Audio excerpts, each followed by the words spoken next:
You got it locked on Roadium Radio.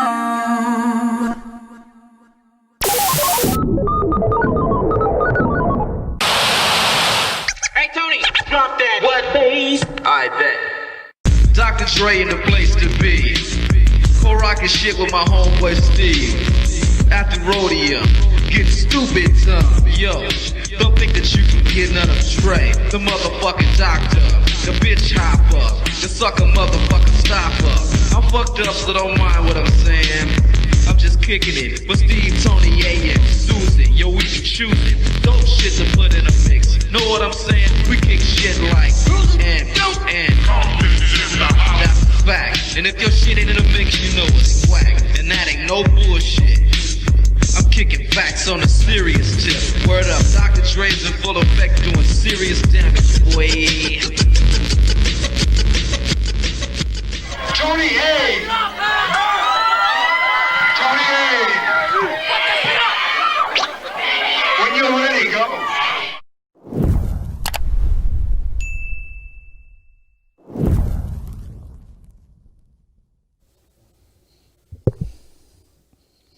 Welcome back, everybody, to Roadium Radio episode 119. And before I introduce one of my special guests, the ones you guys all been waiting for, I got a couple of announcements, okay?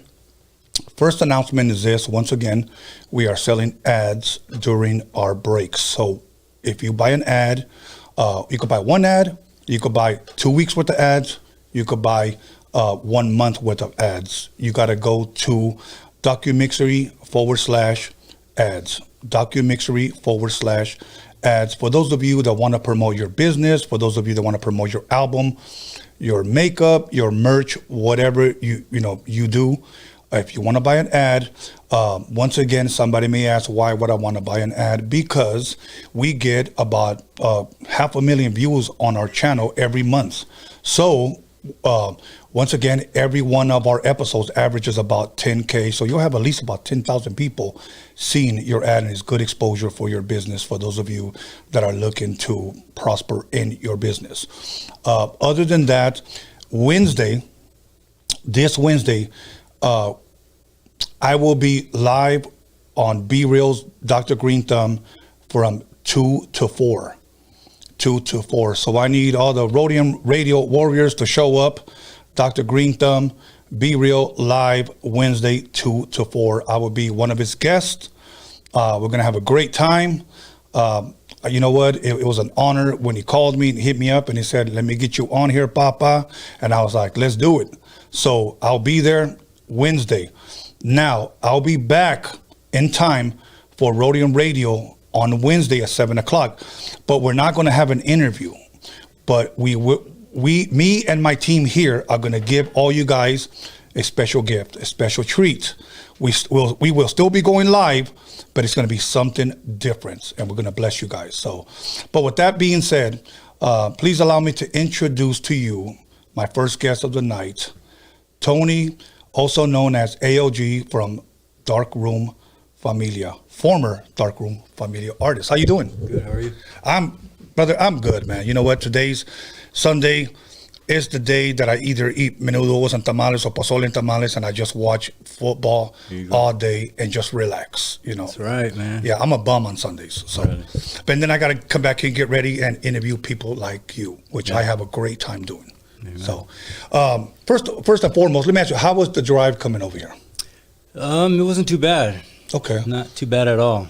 No? How many hours was that drive, you think? Oh, man. What was it, like 6 hours? The way you drive for? Yeah.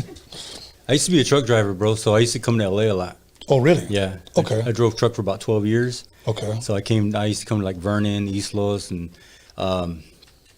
Long Beach to the port. Okay. Yeah. Yeah, Long Beach is right next door. Yeah. So I used to go to the port a lot. Okay, now let's back up to like maybe Friday. How has your weekend been? What have you been doing Friday, Saturday, and Sunday?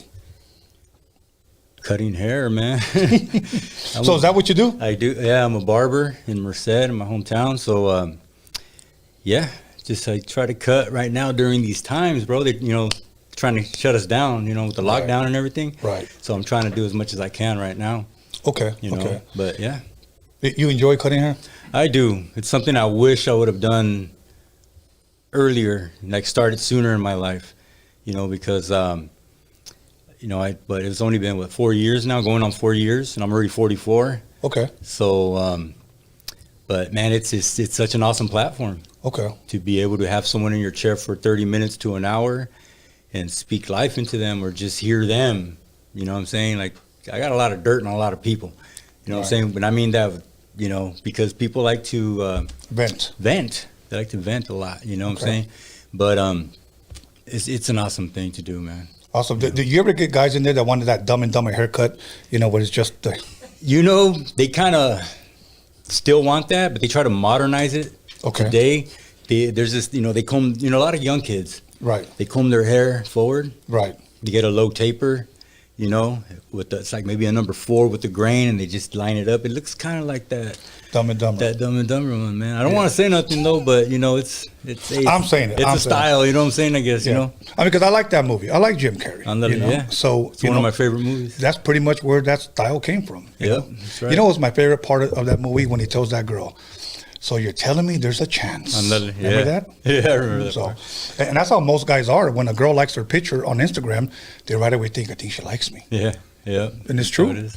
So, okay, now let me ask you this: man, because you know what, there's so much that I want to ask, and so much is going through my mind. But let me ask you this: where originally are you from? I was born in Merced. Okay, which is in the Central Valley. Mm-hmm. But I grew up in a small town called Lee Grand. Okay. Yeah, a lot of cows and farm. You know what I'm saying? And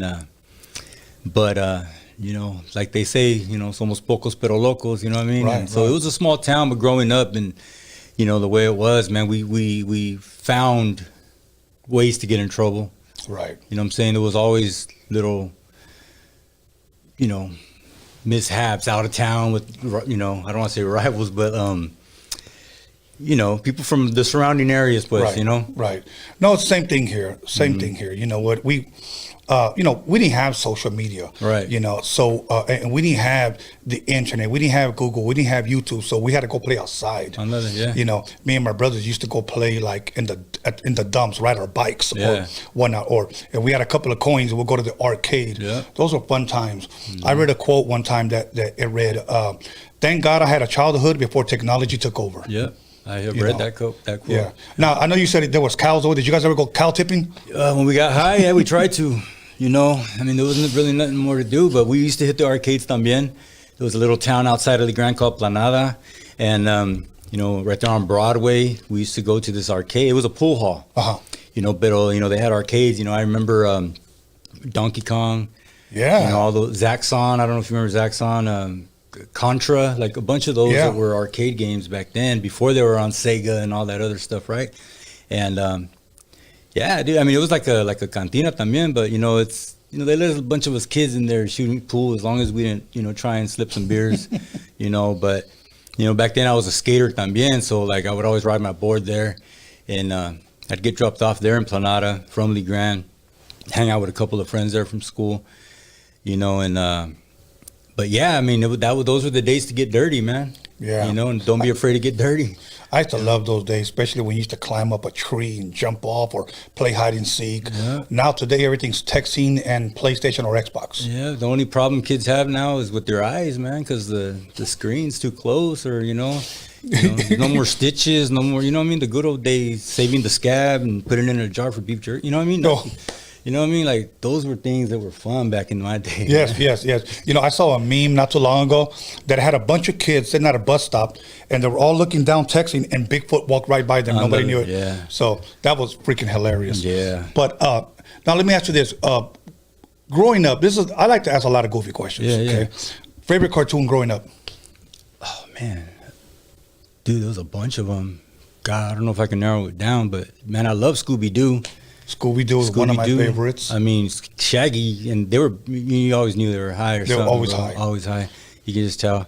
I love also cartoons. I don't know if you remember these. You probably do, but do you remember Mask or Centurions? Centurions, yes. And then there was Silverhawks. Thundercats, GoBots. Uh-huh.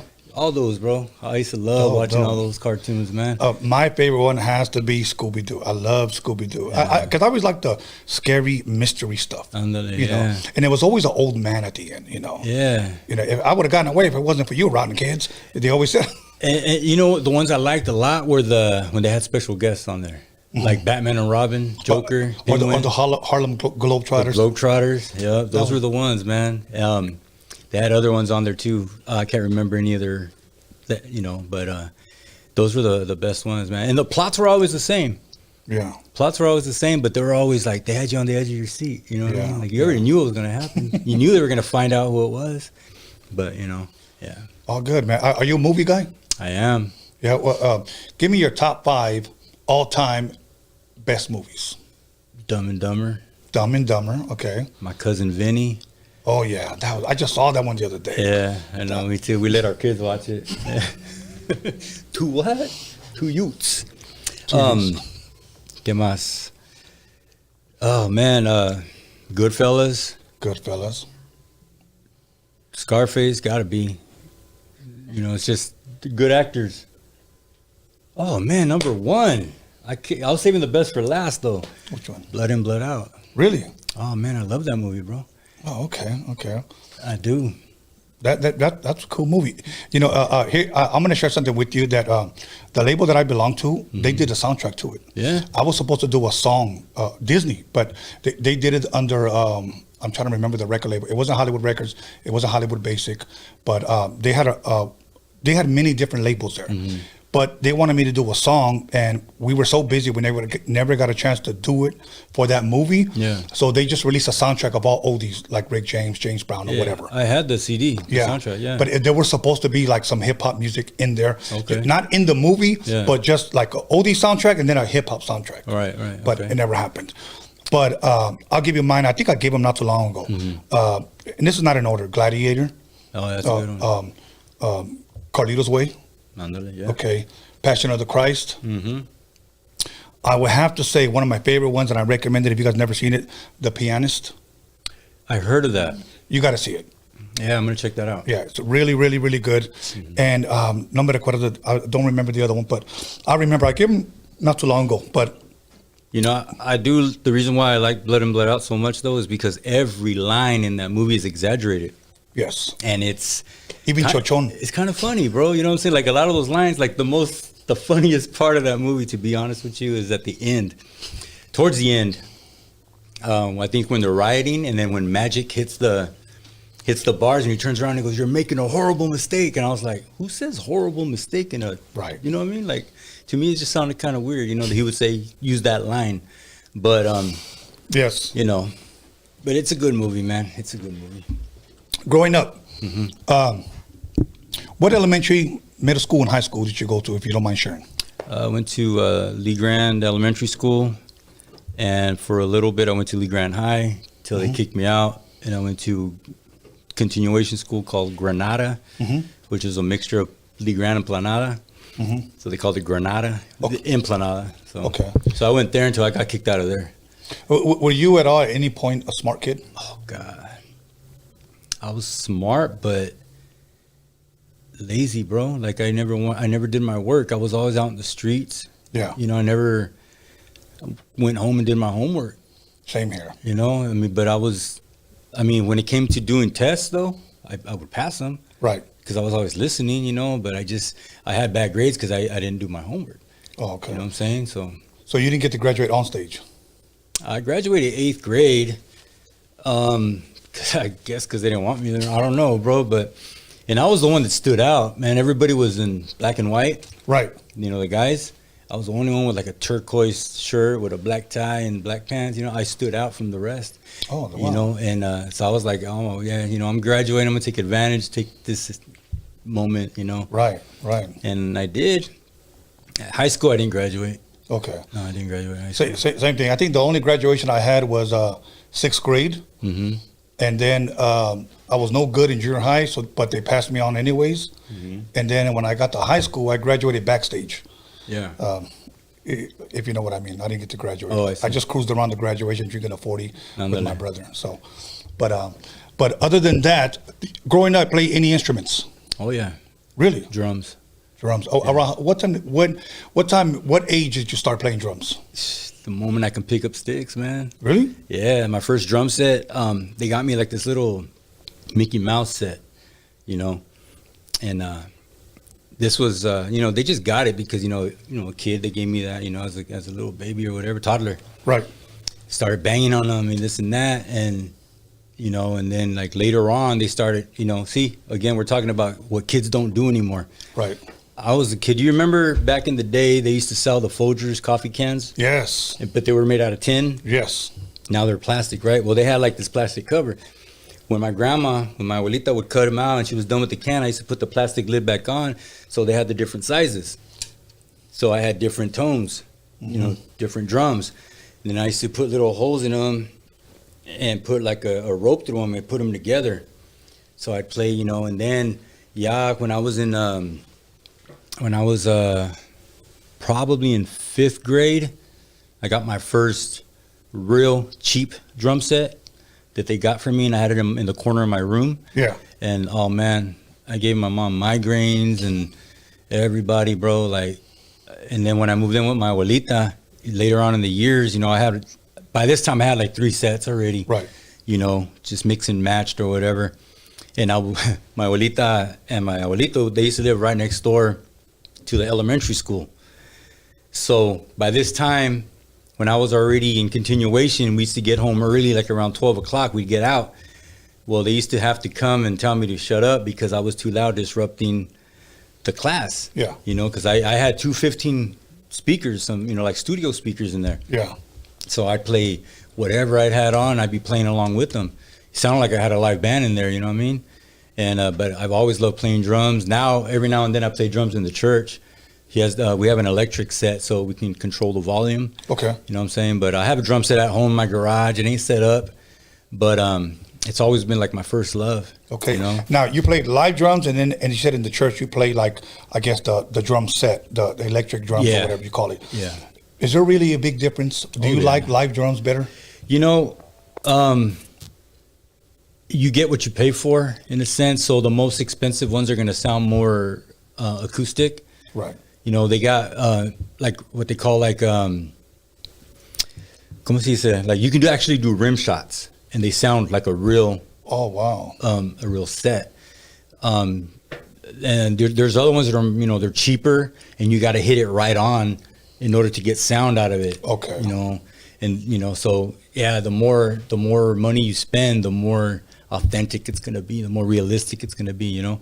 Okay. So but yeah, I mean, I used to be skeptical with them, you know, until I was able to play one of those, and I was like, hey, this is pretty dope, because being a producer myself, yeah, you know, the electric sets have this little like a memory pad or whatever, yeah, and you can switch them, and it has, you know, samba, it's got, you know, hip hop, all kinds of different types of drum sounds, you know, and it's pretty dope. It's dope, man. Like, you know, you can play anything from, you know, ranchera music to banda. You know, you got that tambourine hit. You can play reggae, freestyle music. You got that 808. It's dope, dude. I love them. Awesome, awesome. Growing up, you play any sports? Baseball during the summer. Were you good? Oh yeah. Really? I was the only left-handed batter too. I always took one for the team. I always got hit. They never had a pitcher for me, so I used to get hit and have to walk. But when I would hit the ball, you know, I was good. You know, I played probably every position except pitcher. You know, I really wasn't a good pitcher. But, you know, I love baseball. I love to play it. I just don't like to watch it. Yeah, I think most guys that play baseball will say the same thing. Yeah, unless it's, you know, the World Series. Right. You know, so that's when it gets exciting, you know. Okay. Basketball, the only time I ever played basketball when I was locked up. Never played it in school, except for like around the world or out and stuff like that. But football, I never played in school, but I love to watch it, and I would play it like after school and stuff, you know. Okay. But I'm a big football fan. Okay. You know. Favorite football team? Oh man, where's my mask? 49ers, bro. 49ers? Okay. 49ers. Favorite baseball team? Giants. Giants. Okay. Yeah. You got a basketball team? Warriors. Okay. Hey, Golden State Warriors, man. You gotta give it up to them, man. Honestly, though, I was never really a basketball fan. Okay. I mean, I did like a lot of people like the Bulls because of Jordan. Of course. Jordan. Everybody loves Jordan, right? But when I started paying attention to basketball, that's when the Warriors and the Cavs were in there. I forgot how many years back it was. I think the first time they played in the finals, and I seen how good they were, the Warriors, and I was like, you know what, this is pretty dope. I started getting more into it, and I was like, hey, so I became a Warriors fan, and then my oldest son resembles Klay Thompson. Okay. Se parecen, you know what I'm saying? Yeah. Like light complected, güeritos and stuff, right? And so ever since that, I'm a Klay fan, for that reason. I like Curry. Curry's cool too. I got some of his shoes. Oh man, dude, just watching the championships, when they played, awesome. Yeah, awesome. Me, I can watch any football game. I mean, my team is the Cowboys, okay, but I can watch any football game as long as it's good. Right. Like I don't care, I don't. It could have been KC and Dolphins. That was a good game. I was watching that earlier today. I can watch pretty much any basketball game as long as it's good. Right. I just like the competitiveness. Yeah. But what? You a boxing fan? Not really, man. I mean, not now. Yeah. Then when De La Hoya and all those, you know what I mean? Yeah. Those were good when Tyson was in his prime. Of course. Now it's like I don't even know when a match is on now. I know. I don't keep up with it. Yeah. And I never really got into MMA or UFC or nothing like that. I've seen it before and they're tight, but like I don't keep up with it like I would football. Like, the game's on, or I don't really. As a matter of fact, I got something for you, bro. Okay. Speaking of football, I just thought of you when I saw it, and I said, I'm gonna. Oh wow! Give him that so he can put it here on his. Look at that! See that, everybody? Yeah, man. I'm gonna wear this as a mask. Yeah, that's dope. Thank you. Yeah, you're welcome, man. Okay, so now, and I just happen to be wearing my hat. Andale, yeah. See, so let me ask you this: growing up, your mother and your father, what type of music were you raised with? What would they play as a kid? You growing up? My mom. I didn't grow up with my dad. Okay. My mom, she listened to a lot of Creedence Clearwater Revival, John Fogerty. So I fell in love with the songs like Centerfield. You know who they are? Yeah. Yeah. Okay. So a lot of that, like classic rock. Okay. I think that's what helped me to become a drummer too, because I used to play a lot of that as I got older. A lot of the classic rock, but as far as Spanish, Mexicano music, it wasn't so much my mom, but even though I didn't grow up with my dad was a locutor for Spanish radio. There was a station in Fresno that he used to work at, and then when he moved to Merced, he worked at a station in Merced. Okay. And so he had, when I would listen to him, I started getting more into the music, like Los Bukis or Bronco, Los Tigres or Ramon Ayala. And I tripped out when I became a fan of that music that, man, my dad met these guys, because he would go to the bailes at the fairgrounds and everything. So he'd be one of the guys announcing or promoting. He'd have him in the studio interviewing them. Wow. So I fell in love with that kind of music, Mexicano music, Your earliest memories when you first heard hip-hop? Oh, man. How old were you, if you remember? Shoot, man. I don't even know, bro. I don't know, but I just remember the first hip-hop, straight up gangster, this is dope, was Eazy-E. Okay. Easy Does It. So I heard that before NWA, Okay. Okay, so it was pretty much the West Coast thing over the East Coast. Yeah. Okay. Were you ever a fan of any East Coast music? I didn't know they were East Coast until later on, when I started finding out more who was who. But I mean, yeah. ¿Cómo se llama? When I saw the movie Beat Street, bro. Mm-hmm. Oh man, that's when I really there's more out there than just Right. That's what's here. So I started finding out about Jay-Z, Nas, and later on, and then the Wu-Tang Clan and all those guys, Redman, Method Man, Yeah. Started getting more into them, and then I didn't know about Biggie till he got popular, I guess, you know what I mean? But more of the other stuff, Right. you know. But I didn't know none of his older stuff. But yeah. Okay, let me ask you a West Coast question. Your top 5 West Coast albums, or maybe you don't necessarily have an album, but your top 5 West Coast artists. Ice Cube right off the bat. Okay. It's just, see, to me, I mean, knowing like some of his story, I like his thinking, man. Right. His way of thinking. You know,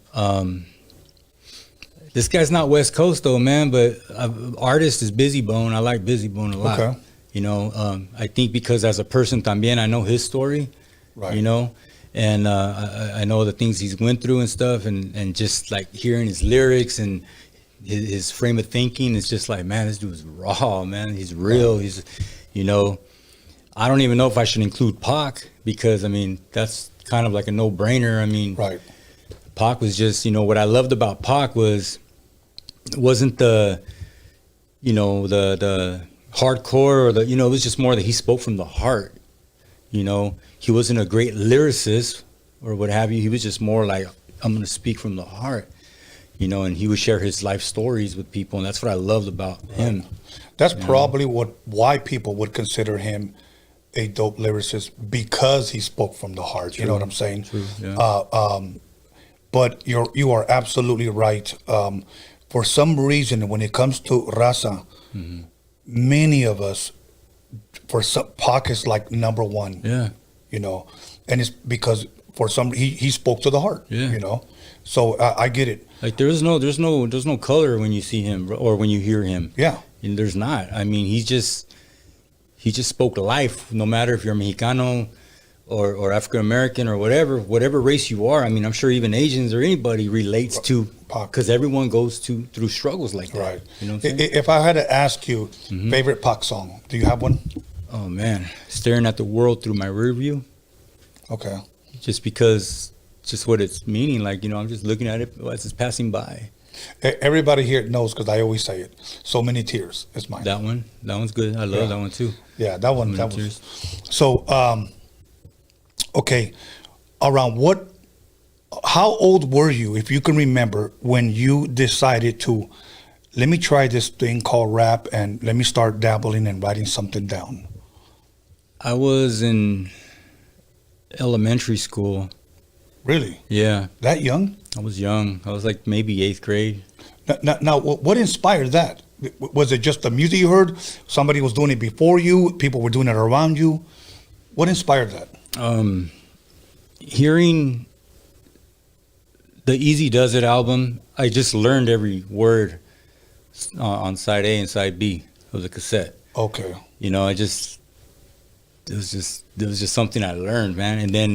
And then Life is Too Short, from Too Short. Yeah. I had that tape. Then I started finding out more about NWA, you know, and stuff like that. And then Ghetto Boys, My Mind's Playing Tricks on Me, when that single came out. I had the single, and then on the flip side I had the instrumental. So I just started practicing those lyrics, you know, trying to imitate their voices to that, you know, and I would just do that, you know. But and then what got me interested in doing rap myself, was when I first found out about Kid Frost. Really? Yeah, because you know, back then everything, like I was like, man, why everything's so cold? You got Ice Cube, you got Ice-T, and then you got Frost. You know what I mean? Right. And then Frost stood out to me because he was the only Mexicano that I seen, or Chicano that I seen. Yeah. You know, I remember he came out on I don't know if it was the Arsenio Hall show, or he came out on national television one time. Maybe Johnny Carson, I don't know. No, not Johnny Carson, Jay Leno or something, right? I don't remember, but he came out on TV with doing this for La Raza. And I was like, dude, that's dope. You know, our people are coming on TV now. And it's dope. And once I started, you know, listening to him more, you know, I think he just had the single at the time. And then when I found out about the album, that's what turned me on to Thump Records, bro. Bro, I ordered everything from Thump Records, bro. Really? The Young Bucks, I don't know if you remember them. Yeah. Those 4 youngsters at the time. JV, Tommy Gunn, Rocky Padilla. He redid all the oldies. Yeah. You had him here too. Yeah. Yeah, dude, I'm a big fan of Rocky, bro. Always have been. Now, there was some tracks, bro, from Thump Records. That were on there. The guy wasn't signed with Thump. But when I first heard Stone Cold World from A.L.G, bro, that's what I should have told you. My number one artist, my favorite artist would be Al. Really? For if you want to categorize it as Chicano, as a Chicano rapper, yeah, or Chicano artist, it'd be him. Because same thing with Cube, you know, I love his way of thinking. I listen to his lyrics. When I heard Stone Cold World, dude, I fell in love, dude, with the whole album. Awesome. I think my favorite one was 17 Shots. That was my favorite song. Awesome, man. You know, that's dope. That's dope. Yeah. Here's what we're gonna do. We're gonna go ahead and take a 10-minute break, and here's what we're gonna do. When we come back, I want to talk about how you met David, aka Sir Dino. Okay. And I want us to share with. I want you to share with everyone your testimony. Okay. Okay. Because you went from A.L.G to Tony. Okay. And I want you to share with us that, okay? Sounds good. So, okay, everybody, listen, I'm not going to waste any more time, but we're going to go ahead and go to a break. Make sure you come back. If you got something, you got to warm up, go to warm up your food, go get yourself a beer, and come right back. 10 minutes, okay? Don't mess around.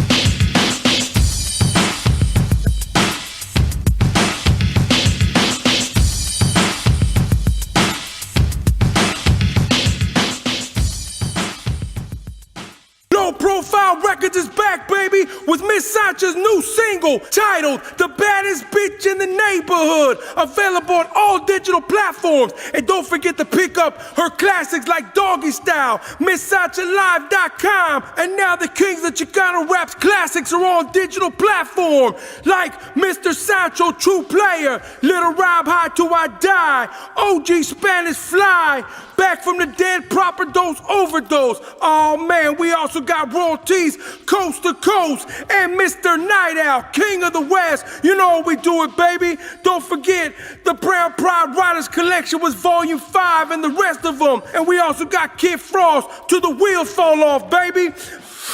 And don't forget the Chronica 2013 collection and the best of lighter shade of brown, ODM and Double TX. Low Profile Records, we got over 100 CDs now on all platforms. Follow us at lowprofilerecords.com.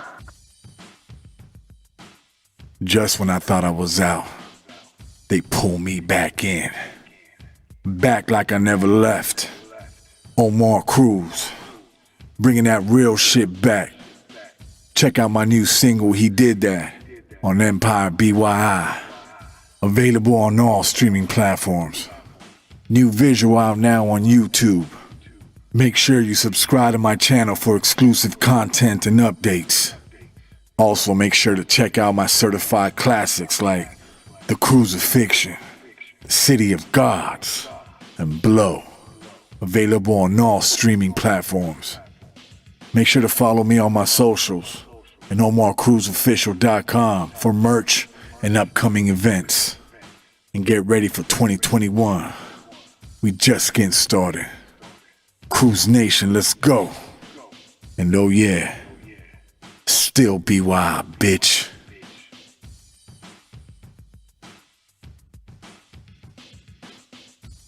Hey, what's up? It's Doughboy Tony. Make sure you go ahead and tap in with my brand, Seeking New Money. You can follow on Instagram at Seeking New Money. Also, make sure you tap in with my music. You can follow me on Instagram at doughboy.tony.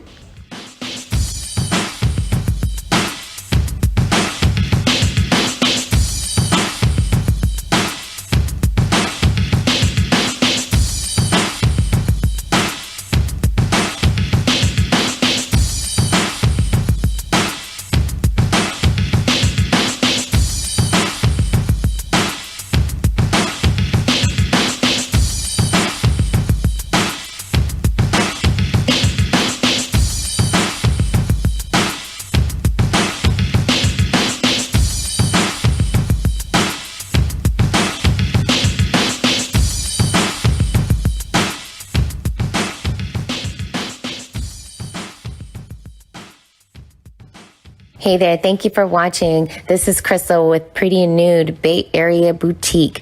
That's right, ladies, I'm servicing to you. That way you can look fun, sophisticated, and sexy all day, every day, girl. So come get your outfits. Right now, we're carrying all major outwear, dresses, jeans, jumpsuits, tops, activewear. That's right, ladies. So I got you even for the gym and loungewear. That way you can quarantine safely and comfortably at home. Again, I'm servicing to all major cities and expanded our shipping domestically throughout the U.S. Spend anything over $75, you're going to get UPS priority 2 to 3 day shipping. Okay, ladies, come and find me, ladies. I got you.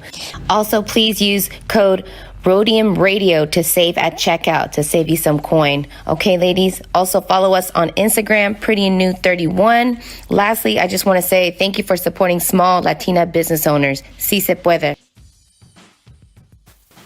Hey, what's up, Roadium Radio fans? I'm Theo Danny, and I want to invite you all to listen to the Theo Danny Oldie Radio Show. If you're in Tucson in the downtown area, you can listen on your radio at 99.9 FM, KMKR. Anywhere else, you can stream the show online at zerocraft.org/listen. That's Zerocraft spelled with an X. You'll hear those old blues, the doo-wop sound of the 50s, and classic soul from the 60s and 70s. You can listen every Tuesday at noon till 2 p.m. and every Saturday morning from 8 to 10 a.m. Those times are Mountain Standard Times. Again, you can listen online at zerocraft.org/listen. You can also visit Theo Danny on Instagram at Theo Danny Oldies. I'll see you guys on the radio. Until then, keep those oldies alive.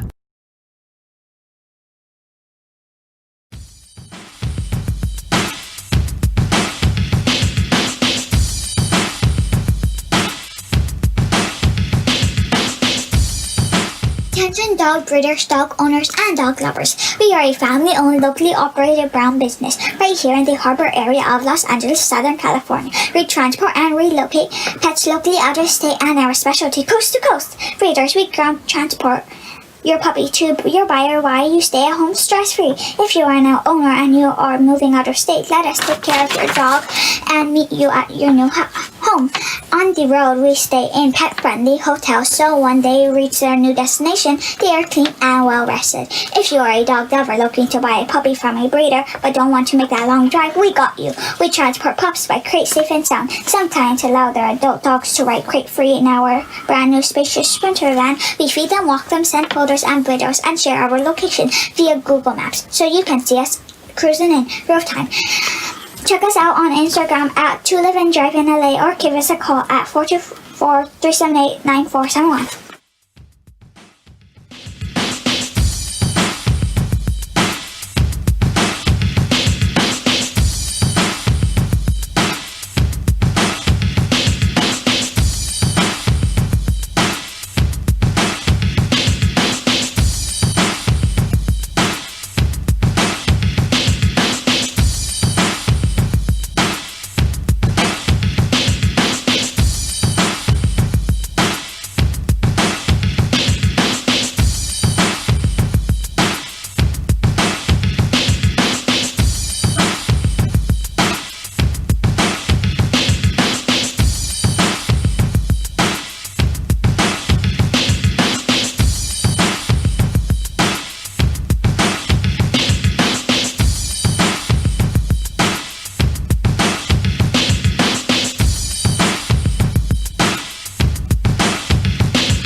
Hey, everybody. Once again, Wednesday, we will not be here. I want you guys to meet me at Dr. Green Thumb, Be Real's podcast. I will be there from 2 to 4. And then we're going to come back 7 o'clock on Wednesday, same day. Okay. And what we're going to do is we're going to go live, but it's going to be something different, something special for you guys. All you subscribers, everybody that supported Roadium Radio, me and my team are going to bless you guys with something on Wednesday. We will be live Wednesday at 7 o'clock. So once again, tune in to Dr. Green Thumb, 2 to 4. I will be Real's guest. And also 7 p.m. here on Roadium Radio, Tony Vision. So without further ado, let's jump butt naked back into it with, I'm a comedian, brother. So it's all good. It's all okay. With Tony. How you doing, Tony? I'm good, man. I caught you off guard, huh? Yeah. Okay. Good, share with us how you first met Sir Dino. I like to call him David, but you know, for the peoples that are Darkroom Familia fans or people that just want to know the history of it. Okay. I met him through this other group that I was a part of called Lowdown. Okay. I met one of the members of Lowdown first. His name is Mickey D. He went by Mickey D. And I met his cousin. He heard me rapping out the window one time. I used to use the microphone with the old crate guitar amplifier. Okay. So I used to bump the music and just be rapping like if I was doing a live show out of my grandma's window. You know what I mean? So I'd be there rapping and stuff. And these kids were walking by one time and they just stood there on the corner right there, you know, just chilling. And next thing you know, like, you know, they just stood there and I ended up going outside. You know, I was kind of curious to see what they were going to say, you know. And I go out there and one of them just tells me like, oh, yeah, you know, I'm so-and-so's cousin and this and that. And I was like, oh, really? Let me get his number. You know, I ended up getting in contact with him. Yeah. Then through him, I met this guy named Never. They called him Never, which was the CEO, producer of Lowdown. Met up with him, bought a couple of beats off of him. Okay. From it was just from a little RY30, Yamaha RY30, little drum machine. And then through them, they were hooked up with Darkroom. So through them, I met David. I met Sir Dino. Yeah. I remember going to his house the first time. And I laid down a track that I never put out. We never put out. Really? Yeah. I don't like it anyways, man. Why didn't you like it? I don't know. It was just. It wasn't you at the time? Like the beat, bro. Like it was just, I don't know. It was just something that we never put out. It was just supposed to be like, you know, a song for me. It wasn't for Lowdown or Darkroom. But he heard something that day that he liked, I guess. He got a hold of Never, told him to get a hold of me again for this upcoming project that was called Penitentiary Chances. Right. And I ended up meeting him one day in the studio with him and some guy named Eclipse. And I laid down a verse for the song called In the Fog. His verse, David's verse and Drew's verse was on there already, this other rapper. And I just went and laid mine down. And from then on, it was... You know, I kept getting calls back to go back and do more stuff. What year was it, if you can remember, when you met him? Man, you remember? If you had a guess. Man, this was 97, 98, 96, 97, 98, around there. And do you remember about how old you were? Man, I was probably 17, maybe. I don't know, man. It's kind of hard to think back all that way. But I remember I was one of the youngest. I was one of the youngest. I mean, there was also was actually the youngest, but I was one of the youngest ones. But yeah, man, it was just, when I heard of them, it was like, I was like starstruck, bro, to be honest. Really? When I met Sir Dino. Okay. Let's stop right there. I want to ask you this. Okay. Explain to us, you know, starstruck. Is it because their name was already that big that you had already heard of them prior to? I did, yeah. Okay. Yeah, I did hear of them. Like when I met Never También and Mickey D, to me, they were already like, you know, names in the hood right there, bro, from Merced. You know, they weren't like signed to no major label or no label yet, but I had heard of them, you know? And to me, I was like a fan, you know. And then I heard of the album From the Barrio with Love. When I heard that one, and I heard him on there, I had heard that way before I met him, you know. Well, not way before, but, you know, prior to meeting him, right? Yeah. And, you know, he had songs like New Revolution and you know, I think Midnight Creep, you know, songs like that, bro. And I was just like, dang. And his voice stood out from a lot of them, you know. And I was like, dude, that'd be dope to meet him one day. And I ended up meeting him. And, you know, I don't think I showed it, you know, that I was all like, oh shoot, this is Dino, you know what I mean? But a lot of the guys that I had seen on CD, bro, like on the center, the fold outs, yeah, you know, when I started meeting them, bro, I was like, dang, you know, like to me, I was just a young kid, bro. And I was like, you know, meeting these guys that I would, like, I never thought, you know, and they were just from Merced, bro. Right. You know what I'm saying? But like, you know, that's how I met him. How long, okay, from the time you met him, how long was it, if you can back up, that you had already heard or had heard of Sir Dino / Darkroom Familia? Was it at least a couple of years? Not even, bro. No? Not even. You know, probably about a year, bro. About a year? Probably about a year. Because I had found, like, even though I had heard already of Lowdown and all that, the way I heard of Darkroom, I hope I'm making sense here, man. I'm trying to think back to all this. It's all right. The way I heard of Darkroom was because I found a cassette, but I didn't have the cover to the cassette. Later on, when I found the cover in a whole different town, it was weird, dude, just the way it happened. When I found the pictures inside, then I started putting names to faces, you know. I actually found it in a town called Patterson, you know, and I used to live in this. I used to stay with my prima and my tia and tío there in this campo, you know. And there was this DJ, bro, DJ Pablo. He used to stay in one of the houses there, you know. And it was always loud music bumping out of there, bro. So one day I went to introduce myself, and I started messing around on the mic with him, you know.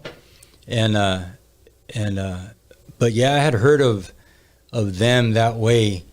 It had been probably about a year before I ever actually met them. Oh, okay. You know. Okay. But and how long were you a member or a part of this group? Oh man, I think my first solo album came out 99, 2000. Okay. And I think 2002 or 3 was when I had stopped. Okay. 2003 probably. Now, when that album drops, for those that may not know, what was the title of the album and how many tracks were on there, if you remember? Title of the album was called The Right to Remain Violent. Okay. Yeah. I said that before Eminem did, bro. Just to say that. You know what I mean? Just to throw that out there. Throw that out there, bro. He said that later on. But I called it The Right to Remain Violent. I produced most of the beats on there. Well, no, some of them, not all. That was 99, 2000. And then from there, that was put out by Darkroom. You know, that was put out by Darkroom, and then I had another one, and then another one, and then I went independent and I did my own. Okay. You know? Well, what would you say out of that first album with Darkroom was your personal favorite song? Was It All Just a Dream? Track 5. And why? Because it was from the heart. Yeah. It was from the heart. I wasn't trying to be all, you know, like a young, it wasn't really gangster rap, bro. It was just more like when people heard that song, they were like, oh, there's more to this guy than just, right, you know, him trying to be all bad and this and that or whatever, right? Right. That song, I remember at shows, we had did shows and people had even asked me, are you going to do that song? You know, and I'm actually redoing that song to put on a new album that we're doing. My wife and I are doing. I'm taking that one and taking out all the bad bad words. Because it's a good song. I mean, not to toot my own horn, but I mean, it was one of my favorites, man. Awesome. You know? Okay, so that album is released. What was the response on the streets that you were getting? It was good. Yeah? It's sold. Like, you know, man, I was just a young kid from a small town. I didn't expect I mean, to this day, Tone, I didn't even expect sitting here with you, though. You know what I mean? Like, Yeah. it's just a lot that's happened, you know. And I was just a young kid, bro, that just wanted to make music because I loved it when I first, you know, when I started playing drums. I always made them, you know what I mean? Like, music's been my life, bro. Yeah. You know what I'm saying? And to be here, también talking about it, you know, live in front of these people, it's like, it's an honor, bro. It's an honor. But that album did pretty good. You know, it actually sold in Japan. It went all the way to Japan. Really? Yeah. You know, I mean, the lowrider scene out there was big, you know, and it still is probably, you know. I got, you know, we got fans in the UK, you know, Germany, all over the place, bro. Like, I didn't think it was as big as it is, bro. You know what I'm saying? I didn't. Even now, I'm a little like, I remember I was talking to David. I asked him, I'm going to be transparent with you. I asked him, I said, why, you know, why am I going on the talk show, you know, the podcast? Like, who am I, bro? Like, I ain't done music in years. I mean, I didn't realize how much people knew about the music back then. You know what I'm saying? Like, so it's an honor to me, bro. It's a surprise to me to be sitting here. Well, you know what? First and foremost, I want to thank you for being here. You know, but there's more to this, and this is what I want to get into. To me, this is the important part. I want you to share with us what happened in your life that you ended up turning your back, if you will, on the world, and you carry a Bible now. Share with us your testimony. What happened? Growing up, first of all, like I mentioned earlier, my father wasn't in my life. Yeah. He would come and see me, you know, but I always wondered as a kid, you know, where's he going? You know, those times he would stay the night or whatever, but he'd be gone in the morning. I never knew as a mocoso growing up, you know? Yeah. I didn't know that I had older brothers and older sisters. Didn't know none of this stuff, obviously, you know. Once I started finding out, like figuring all this stuff out, you know, I felt like, okay, you know, depression starts, you know, especially as a young kid, man, you know, you start to get these thoughts like, oh, you know, my dad didn't love me, and, you know, this and that. And then when my stepdad came in the picture, I got thrown out of the house. Well, I left. You know, he didn't really want me around, you know. Yeah. Because for a long time it was just me and my mom's, you know, and I had no brothers or sisters living. It was just me. I was the only child. I think that's why I probably got into music, and I started writing, you know, because, you know, it was just me, you know. And when my stepdad came in the picture and I found out I was going to have a younger brother, you know, me and my stepdad had a lot of problems. You know, first time he laid hands on me was like, he just killed it, bro. Like, it was just, you know, I lost all respect for him or whatever, you know. Yeah. And I got into drugs at a very young age. You know, kind of like the movie Stand By Me, you know, those little kids, you know, with his friends smoking cigarettes. You know, todo eso, right? So it started from smoking, you know, simple little things from smoking cigarettes. You know, back then you think you're all slick. Oh, let's put money together and go get a pack of cigarettes, you know. And we go hide by the canal or whatever and be smoking. From cigarettes, it went to drinking. From drinking to weed, you know, and then so on and so forth. So as I got older, I got more into the harder drugs. You know, I got into coke. I got into meth. Started messing with acid and shrooms, whatnot. You know what I mean? Things like that, bro. Anything that was in front of me, I would, you know, do it. Why? Because I felt that depression inside, that loneliness inside, or you know, I had to find something to just, you know, just not think about those things. You know what I'm saying? I remember one day, I was my dad had came to see me, bro. I was old already in high school. I think I just got kicked out of high school. You know, pelon, had my lokes on, my goatee, a white wife beater, you know, my khakis y todo, right? And I remember, I didn't have my lokes on at the time. My dad was leaving, bro, and I was going to shed a tear, bro. And being as prideful as I was, I didn't want my dad to see that. So when I took out my lokes to put them on so he wouldn't see my eyes, I remember some of my paraphernalia fell out. my pocket. Yeah. Y me dice, he goes, oh, okay. He goes, es porque estás bien flaco, right? And I was like, you know what? And I got mad. I was like, who are you to tell me anything about what I do? You're not in my, basically you're not in my life and todo. So I said, I went off, bro. I went off on him. And it just made me worse, bro. It made me hate him and made me hate the world, bro.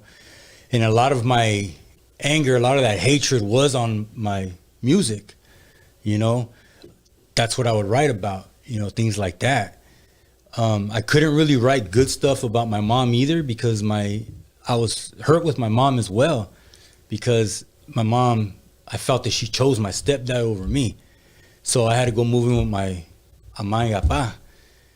Ya estaban viejitos, bro. They couldn't raise me, bro. They couldn't control me. You know what I'm saying? I was just a young little thug in the street doing whatever, coming home whenever I wanted to.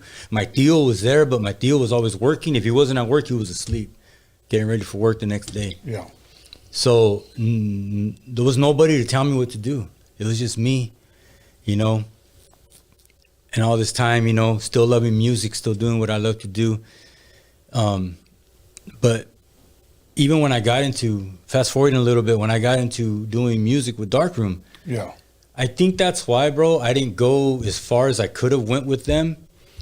But everything happens for a reason. But I think things could have took off a little more if I wasn't hooked on drugs, bro. Okay. Because the drugs is what stopped me from interviews. The drugs stopped me from movies, video shoots, in-store autograph signings, going out and doing shows other places. I was always ghost. I was always gone. Because none of these guys, maybe they had an idea, but I never told them, hey, I have this problem, I never, pa qué? You know what I mean?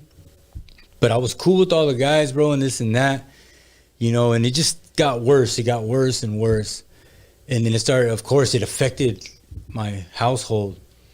Fast forwarding, when I already had my kids, bro, 2 of my kids, I ended up losing everything I had. I had, my house and, my kids' mom at the time and everything, dude. I lost everything. Yeah. And because of the music, I blamed the music. I did. I didn't want nothing to do with music, period. Okay. Nothing, because I felt that it took everything from me, even though it was the drugs. But to me, the drugs came along with the music at the same time. I kind of, blamed it all on.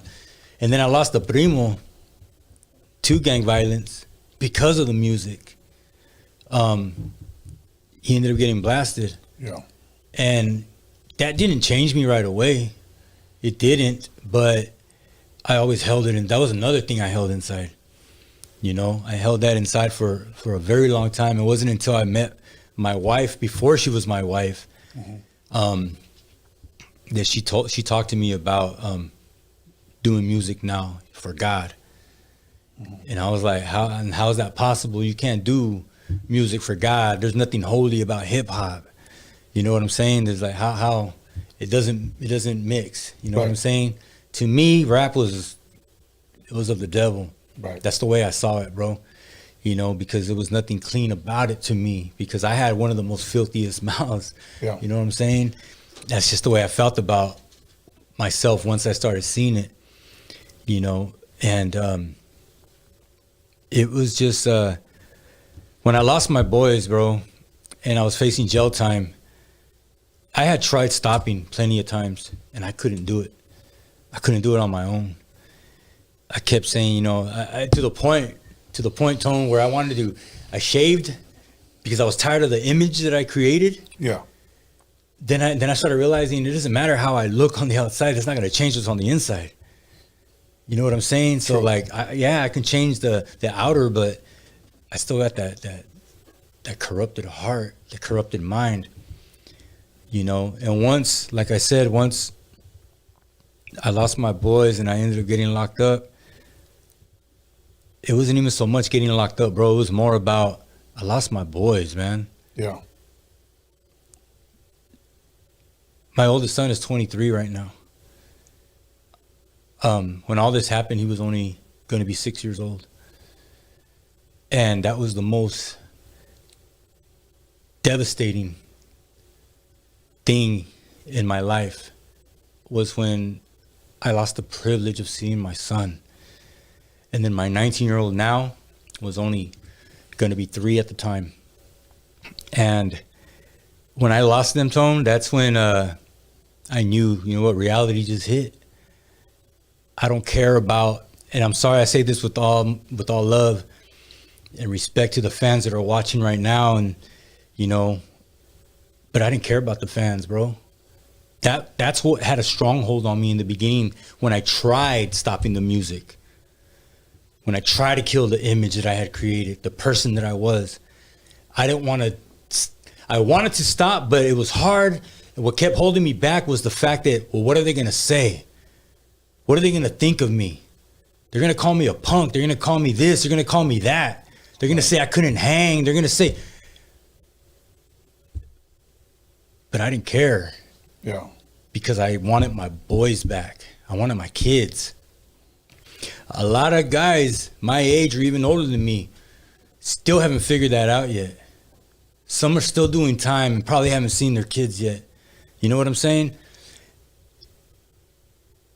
Some have came to that crossroad now, though. And others who haven't don't understand why. And they never will until they go through it themselves. You have to go through it yourself.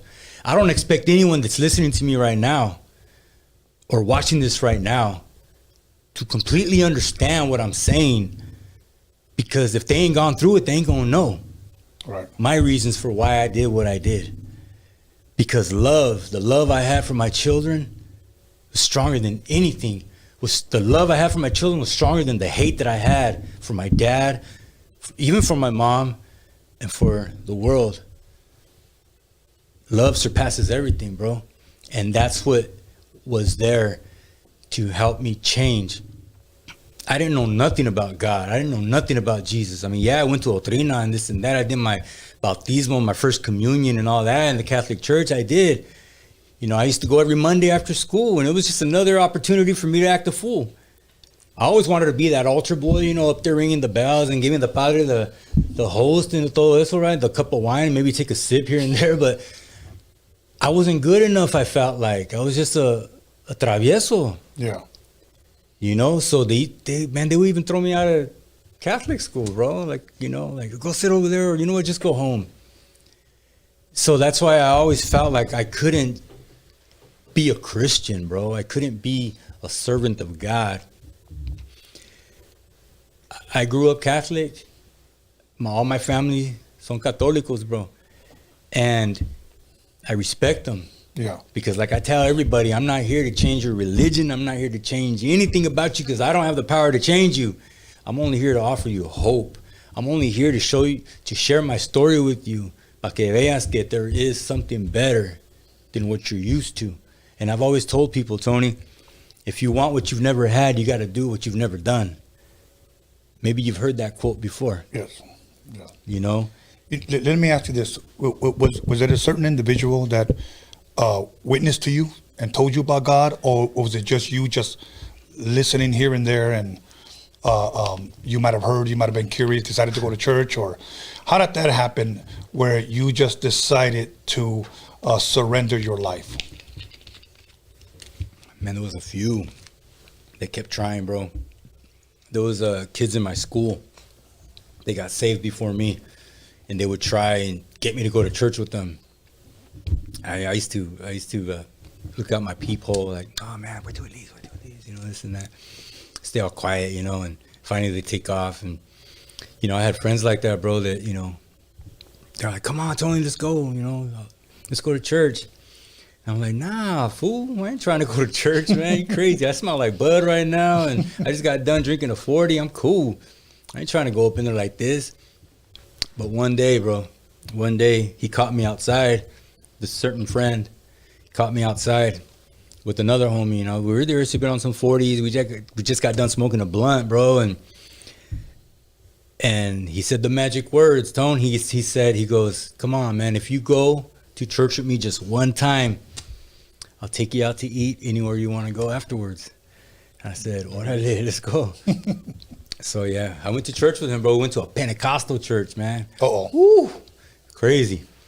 I was like, I don't know about this, man. I'm cool, you know. And we sat way in the back. Of course. We sat way in the back, and I told my friend, I said, because he knew I was a drummer, and he wanted to introduce me to the praise team up there, the worship team. Right. I said, bro, do not. I mean, I was all chinky-eyed, bro, and this and that. I was like, dude, I don't even want to be here. It's just because I'm hungry that I'm going to go. Right. You know? Anyways, long story short, bro, I ended up going up there when they did the altar call, you know? And, bro, I got a touch from God. I remember what did it, bro, because there was people praying on me, bro, and this and that. And I was like, man, I was getting mad. Because, you know, I had a hand here, everybody praying like I was a devil himself, right? And I'm there, bro, and, you know, my arms are all tatted up, so I had a short sleeve, right? I just felt totally out of place, bro. Out of place. And I remember opening my eyes, dude, and I looked down like this, and the homie that I went with, I thought I laid out on the ground right there on one of the pews, you know, the Holy Ghost got a hold of him. I looked at him, I was like, what the, you know what I mean? Bro, next thing you know, I just broke. I started crying, bro. I just started, like, my mouth open, dude, and my tongue, I just started, like, speaking. I don't know I couldn't tell you what happened that day. I know what it was now. Yeah. But that day, I couldn't tell you what that was. Right. I just remember that my life got worse after that. It wasn't like, oh, I felt the touch of God and that was it. I gave my life to God. No. The devil was on the attack after that. He knew. Oh, no. That one's mine right there. You're not getting him. I still got a lot of work for him to do. There's still a lot of more people that need to listen to his hate and pain and everything. Yeah. You know what I'm saying? And it still took time. And then one day, I ended up going to Jack in the Box, by the way, afterwards. Out of all places. 99 cent tacos? Nah, I got not a Whopper, ¿cómo se llama? The Jumbo Jacks. A Jumbo Jack. But I took advantage. I got it with cheese, bro.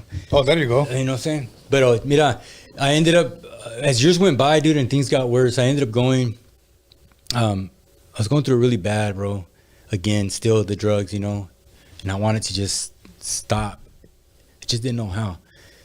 The only thing I knew how to do, I had to go drive to this town, Planada. I went to Planada, to the Catholic Church. I went into the house where the priest, on the Sequeda right there, right? Yeah. So I go in, and there was a girl at the desk, right there at the front desk. And I go in there all teary-eyed, bro. I just got done coming from the cemetery. I was there talking to my abuelo. He had already passed at this time. Just telling my grandpa, I'm going to change, you know. Voy a cambiar, I'm going to work, because I didn't like working. Right. And I remember going into that place there, bro, and the girl asked me, she goes, can I help you? And I said, yeah, I want to know if I can talk to the padre right there. She goes, what's it concerning? And I was all teary-eyed, bro, and I'm like, look, man, I just want to know, I want to get baptized or something. I want to know what I got to do to be saved, you know? I mean, I don't know, like, what do I got to do to be saved? I want to change my life. I want to give my life to God. Y me dice, bro, she says, well, we don't do that here. And usually if you want to talk to him, you need to make an appointment. Oh, bro, that crushed my heart, bro. Yeah. I was like, I was already here. Like, I made, you know, and I looked at her and I told her, I said, you mean to tell me that I can walk out this door, go around the corner and score some dope, and I can't talk to a man right here who's 6 feet away from me about changing my life? Thank you. And I walked out. Wow. I walked out, bro, and that right there really crushed my spirit to where, like, I felt like there was no hope after that. I really did. I mean, that's the only place I knew where to go. Yeah. Because I grew up Catholic and I never took that step. And again, bro, it's not to disrespect Catholicism or nothing, bro, any religion, bro. Right. You know, no disrespect whatsoever. I saw this primo of mine who's older. Me and him always bumped heads, bro. Yeah. Always bumped heads. And before I got locked up, bro, I seen him.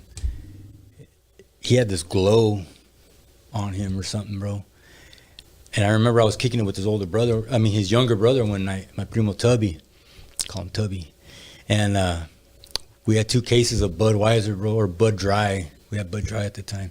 And I was right there, and I remember telling him, I said, hey, what's up with your brother, bro? He's like, oh, man, he goes to church now or something, bro. And I'm like, oh, yeah? What church you go to?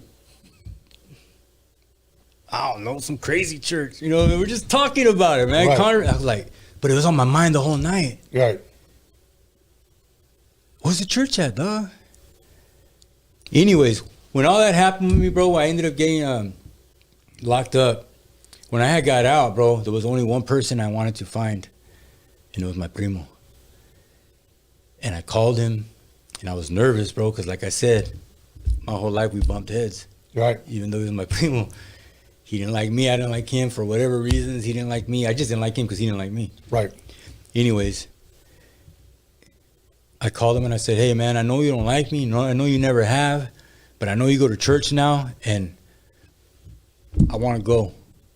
If God can change someone like you, I know he can change me. So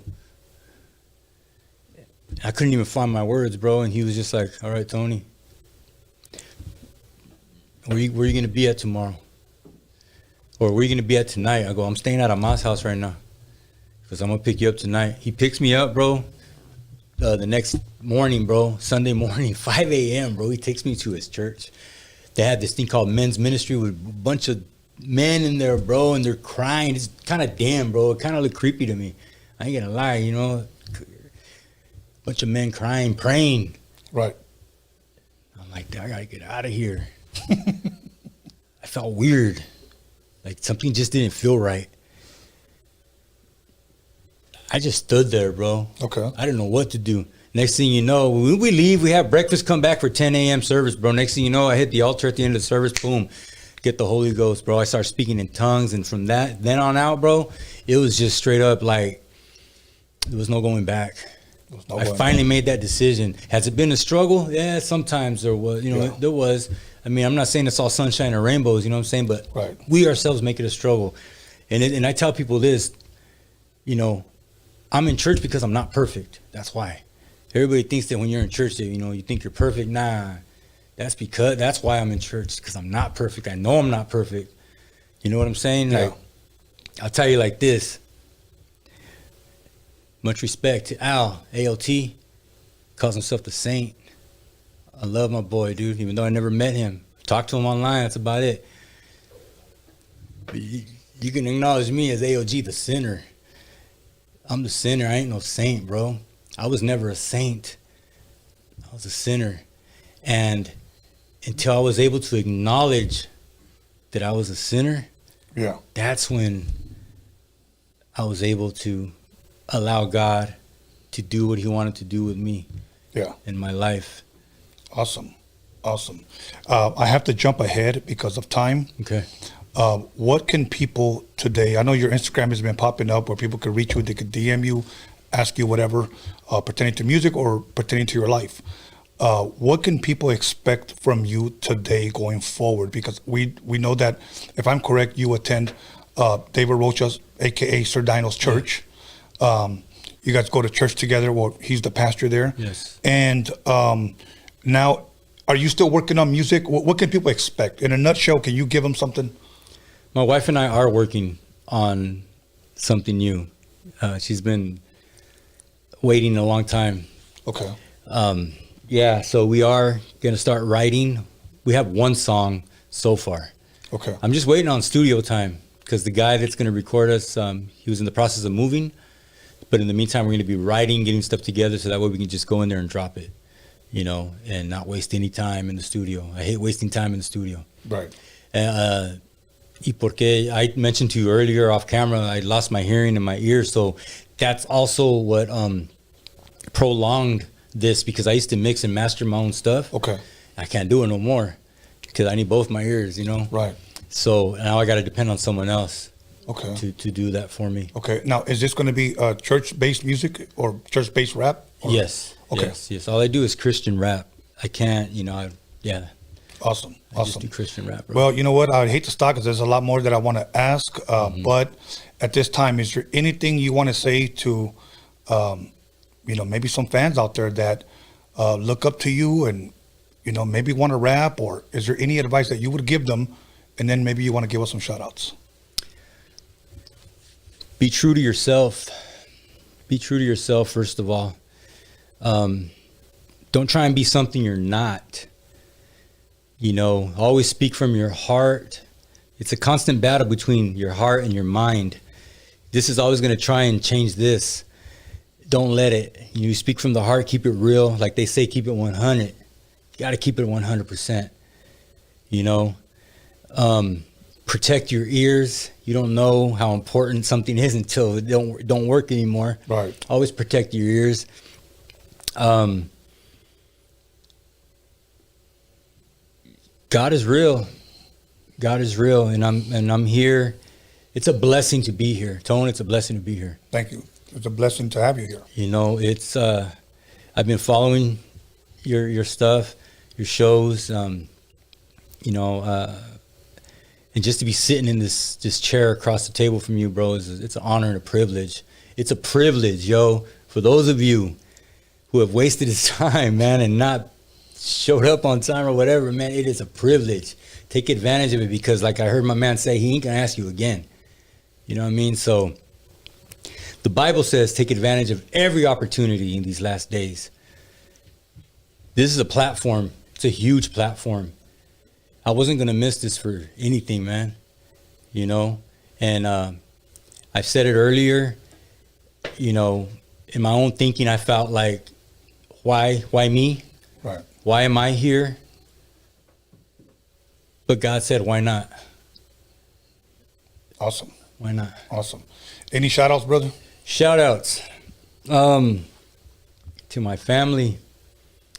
You know who you are. There's so many of you to name. To all my clients. I love you guys, man. To my grandbaby. To both my grandbabies. To little A.J. and to Isaac. I love you guys, man. I hope you guys are still watching. I hope you're awake. What time is it? Yeah, you should be awake still.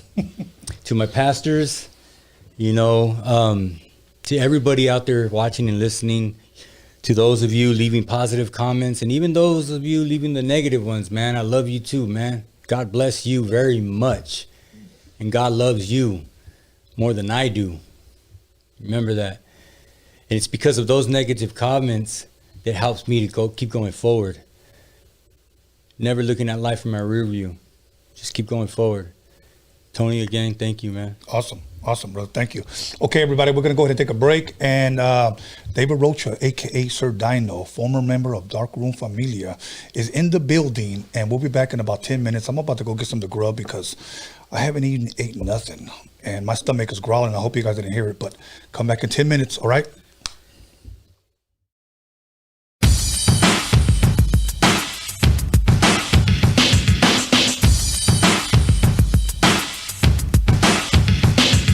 Call somebody, text somebody, slap the shit out of somebody. Let them know that Roadium Radio is live up in this yacht. You got it like the Roadium Radio.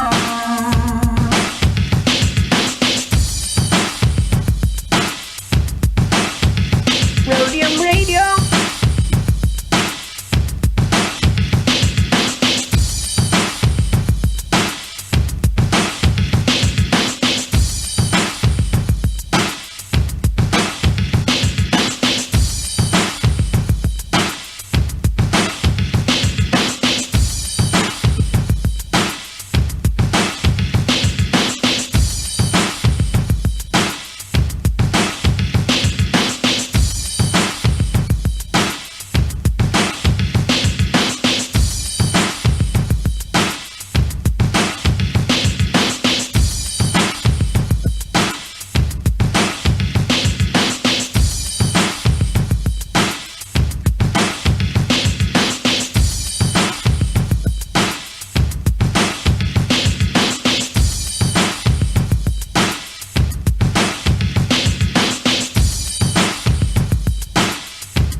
Deal on Roadium Radio. Grab a seat on my meat with Tony A, the Wizard.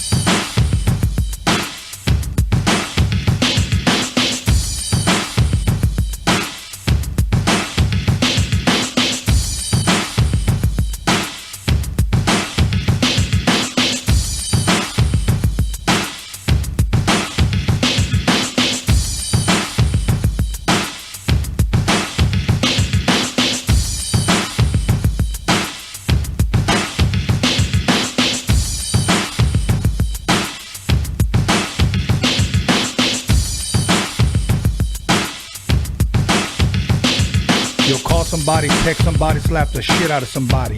Let them know that Roadium Radio is live up in this yacht.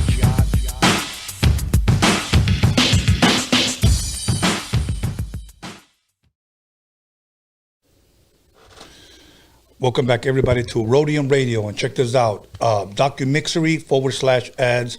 I encourage everyone out there, if you're pushing a record, if you're pushing an artist, if you're pushing your label, your merch, your makeup, your business, whatever, you know what, get yourself an ad, and believe me, you'll get views. You'll have at least about 10,000 people watching your ad. Most people that have bought ads have already called me up and told me on how this has pretty much blessed their business. You know, how their business has picked up. You know, they've gotten orders. People are inquiring because they've seen their ad on Roadium Radio. So I encourage you to get an ad if you want, especially around this time. The more exposure, the better.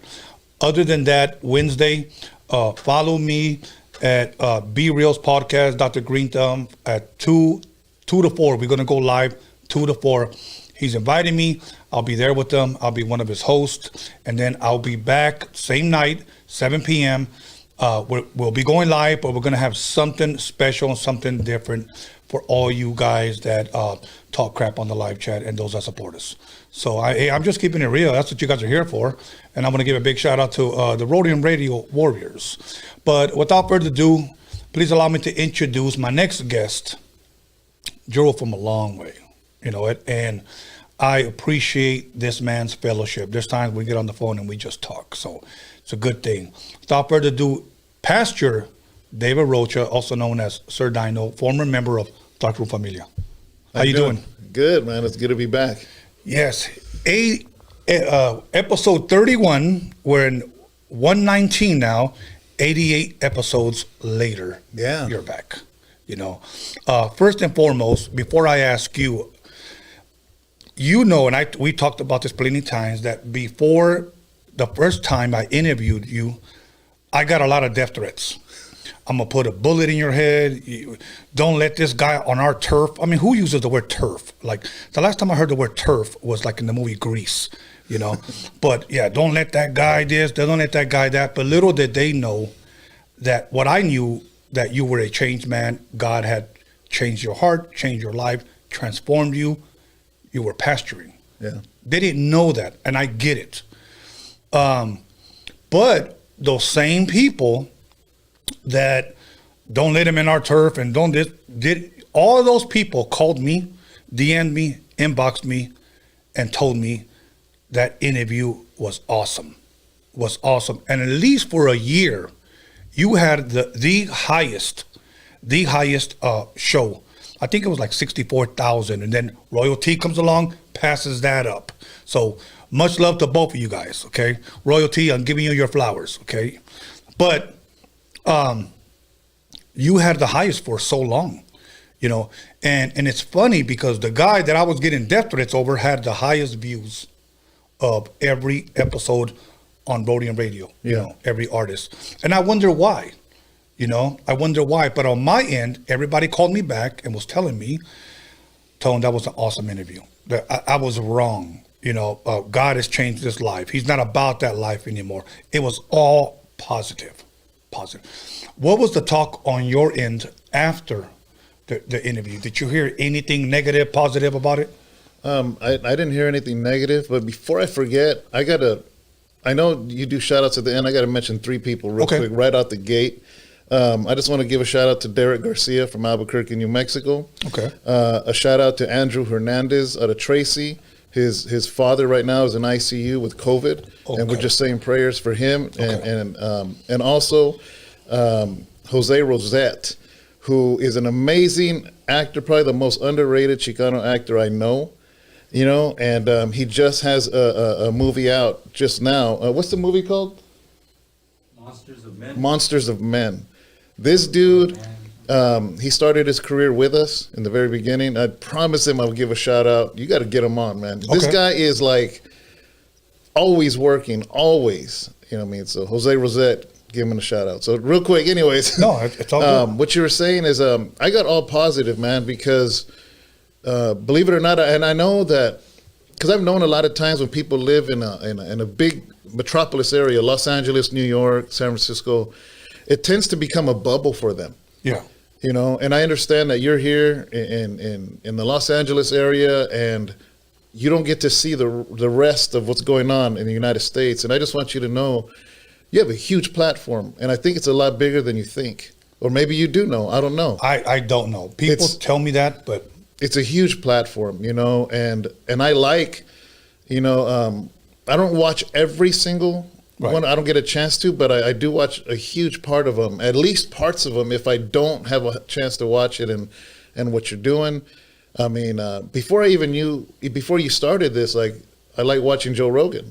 Yeah. You know, and I see a lot of comparison. I see, you know, the way you interview, the way you hold yourself, your professionalism, and I really like that. I like the direction that you're going. And I hear nothing but positive stuff, you know, for what you did, for what you're doing. I ended up gaining a lot of people watching our YouTube channel because we do a bunch of stuff on our YouTube channel, you know, so from coming on here, a lot of people went to there. So it's all been all love and all positive. Awesome. Did you at all get any negative response pertaining to, like, why did you go over there type of deal? No. Okay. See, I got that. Why did you invite them? Yeah. First of all, no one is going to dictate who comes on my show. I dare to be different. I think different. Okay. I don't follow, you know, if somebody calls me and tells me, you know, hey, you shouldn't do this, you shouldn't do, don't tell me what to do. Okay. I'm my own man. You know, I do what I'm going to do, and I do what I do as I feel led to do it. Yeah. And that's what makes me different. Doesn't make me better. It just makes me different, you know, because I dare to be different. I know that I'm a leader. I'm not a follower. So I'm going to do what what Tony is going to do. Yeah. You know, my thing has always been unity of Raza. And I never judged anyone by their geographical location. Yeah. Just because somebody lives somewhere different from me. Now, maybe when I was younger and I was a knucklehead, I thought like that. But you know what? Reading has helped me and educated me and has made me a mature man. For an example, in the writings of Paul, when he said, when I was a child, I spoke like a child, but now that I'm a man, I put away childish things. Yeah. Okay? We have to learn to put away childish things. Yeah. You know, and that's how we can sit across from each other and discuss. Yeah, because I mean, I'm 48 years old. 48 years old. If I still acted the way I did when I was 22, something's wrong. You know, and I don't understand that. I don't get that, because if you see a kindergarten kid, if that child in kindergarten acts the same in 12th grade, there's an issue. So we're grown men. We have families. Many of us have grandkids. Yeah. So the mentality is way different, you know what I mean? And it changes, and there's nothing wrong with growing. There's nothing wrong with maturing. There's nothing wrong with going beyond, you know, like I like to say this, like people that have a hood or ghetto mentality. Right. You know, and really that is a waste. So many people, our people say, oh, you know what I mean? We got to rise above it, and the system is trying to push us down. But I think a lot of the times it's us. We keep ourselves down.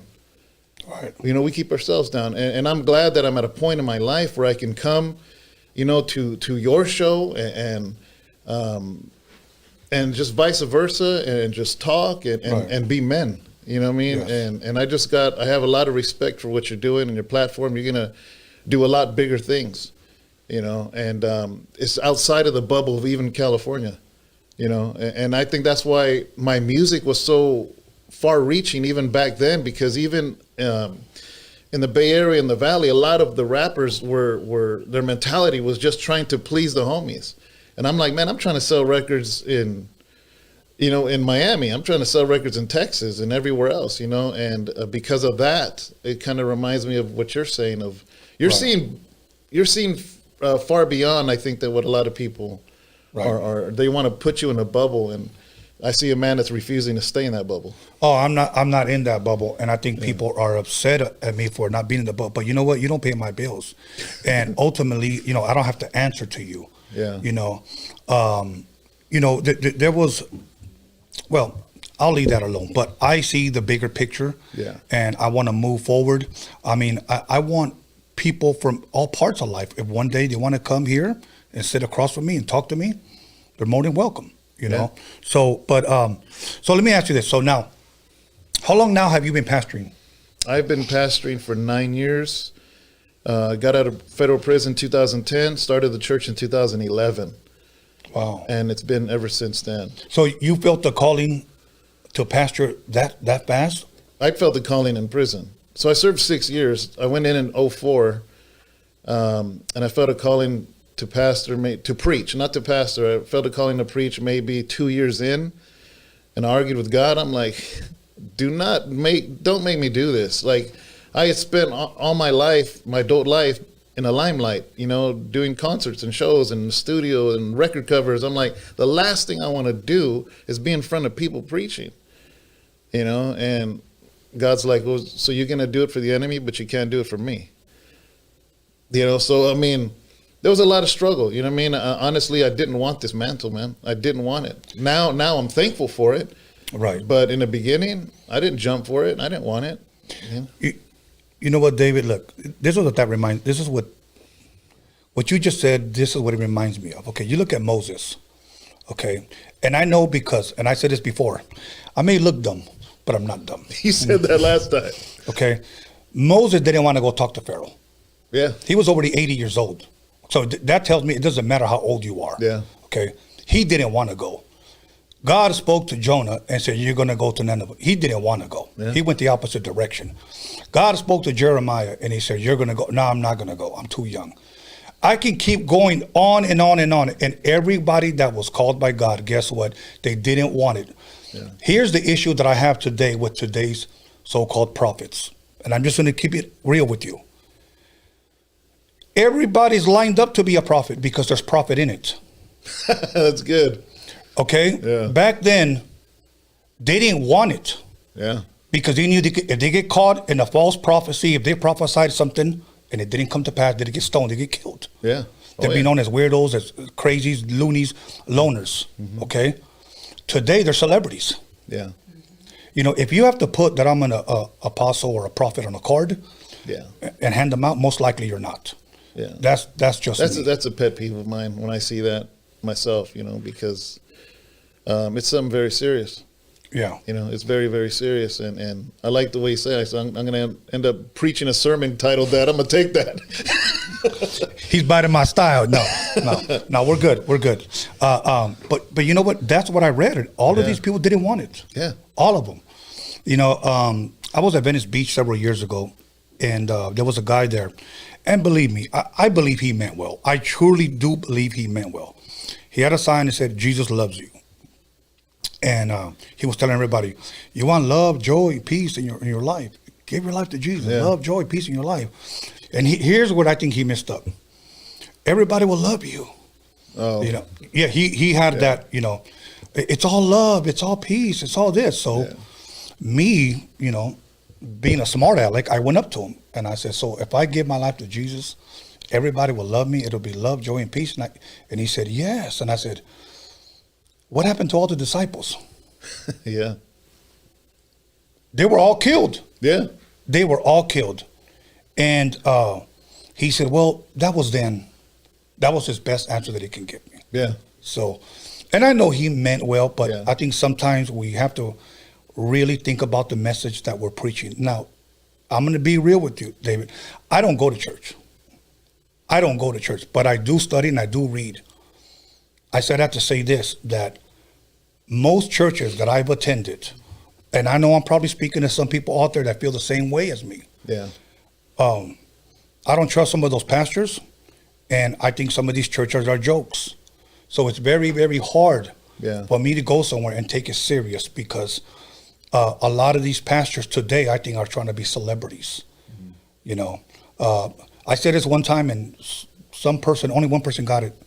I said, many pastors do not smell like sheep anymore. That's good. That's good. And it's true, they're celebrities. Yeah. And here's what's interesting is everything you're saying, because a lot of times when people say, and I'm sure right now, if I would go to the people chatting, there's a lot of negativity toward Christianity, toward whatever. If there's negativity toward me, well, that's all good, because that doesn't bother me. Right. It's the disrespecting of Christ. You know, because the Bible says that it is not I who live, but Christ who lives in me. People can say what they want about me. It really just doesn't even bother me at all. Right. You know, but a lot of the things you're saying is true, and this is the problem with the church today, is because the fact that there's been so many counterfeits that nobody trusts the real anymore. Right. You know, and I truly believe that that's why God is raising people up in places like prison, that he's raising people up out of the gutter, because I believe that God is sick and tired of this show, of this Hollywooding Christianity, of people hijacking what is pure and beautiful and life-changing and hijacking it.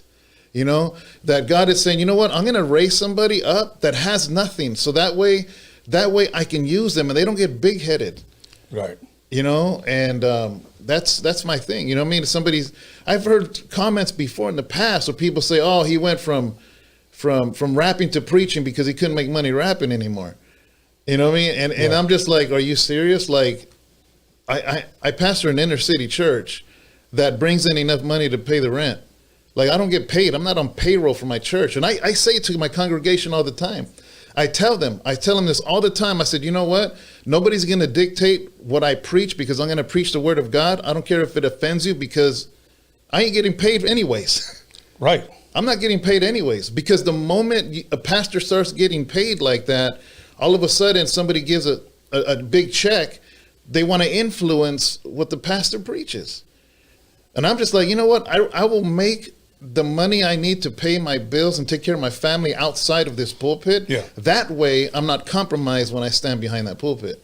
Right. And I've been preaching for 9 years, pastoring a church for 9 years, and there is no payroll, bro. Right. There ain't no payroll, because I will not be compromised what I truly believe that what God has done in my life and what God wants to do in other people's lives. You know, and I think that wrecks people sometimes, especially other leaders. You know what I mean? Because I'm not going to fall into that. God didn't call me to come into something and just live a fake life. I couldn't deal with myself like that. Right. You know, let me say this for people that are watching, because many people say, I don't want to go to church because there's a bunch of hypocrites. Well, there's hypocrites in your family. There's hypocrites at your job. There's hypocrites in your group. There's hypocrites in the nightclub. Me personally, I'd rather have them in the church. Maybe something will happen. Yeah. You know, that's just me, you know, but, there's a bunch of hypocrites. Look, don't point the finger, bro. You know, go look in the mirror, because the mirror is cold-blooded. The mirror will tell you the truth. Yeah. Okay? If there's anything, I like to keep it real. I like to be honest. You know, if I'm messing up, somebody tell me. If I'm going in the wrong direction, somebody tell me. I'd rather have somebody tell me than somebody not tell me and just be a yes man and hang around me. Yeah. I don't need those kind of friends. Yeah. You know, but anyways, here's a weird question. Okay. You ever feel like throwing in the towel and say, forget pastoring? Yeah. Yeah, I do. Now I want you to share a little bit of why, because a lot of times I think people see you behind the pulpit and, this guy's got it made. Yeah. Here's the thing, right? And I say this all the time. I said, I know I will never be a perfect husband. I'll never be a perfect father. I might not be, probably never be a perfect friend to you. But there's one thing I will be unshakable in, is my faith in God. So throwing in the towel from preaching is completely way different from giving up on God. I will never give up on God, because he never gave up on me. But just the fact of trying to lead people, and I'm not the type, I don't micromanage anyone at the church. I don't hold people's hands and say, oh, you're sinning, you're doing this. No, I'm just going to preach the word of God, and you're going to take it, and you're going to either live it out or you're not going to. I refuse to micromanage people. I truly believe a lot of pastors quit because they try to micromanage, and you never will. Right. You never will, and all you're going to do is just walk around depressed and angry and sad, and because you can't change people. Well, guess what? We can't change anyone. Only God can.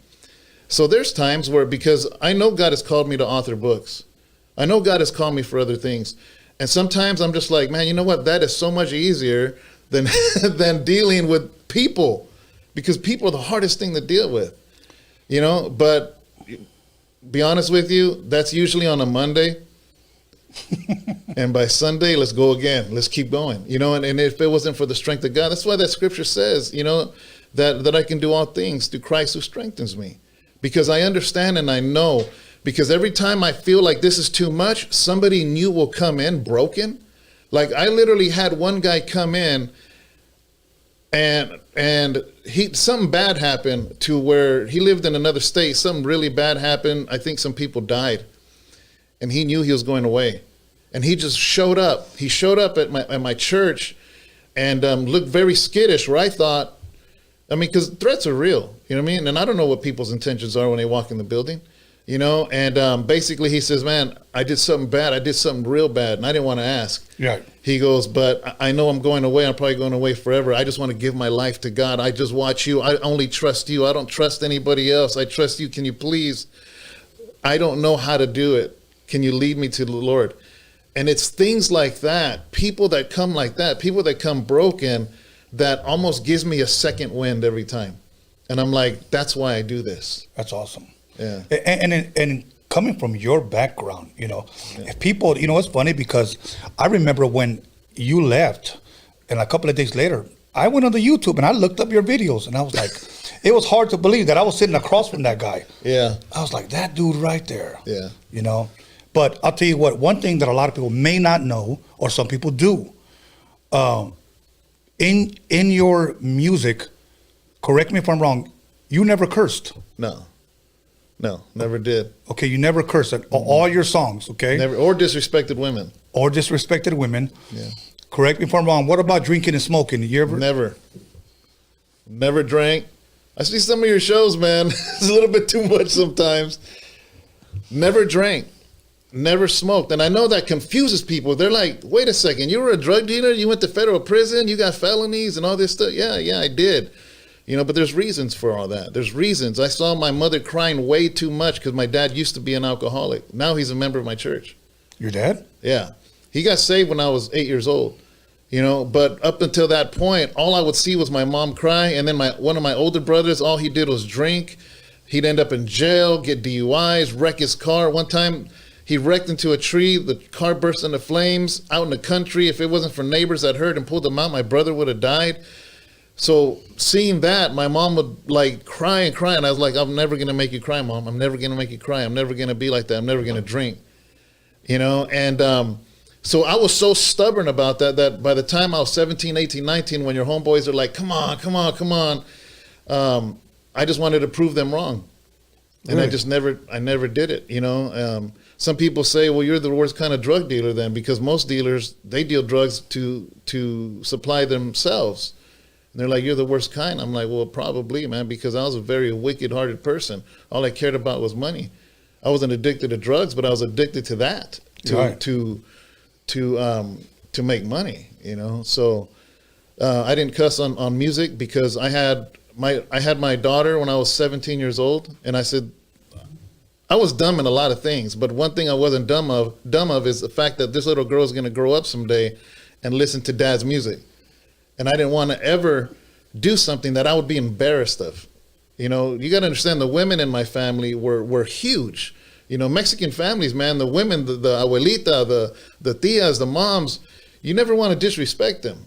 Right. You know, I might be very disrespectful outside of the house, but once we came home, you were very respectful, at least the way I grew up.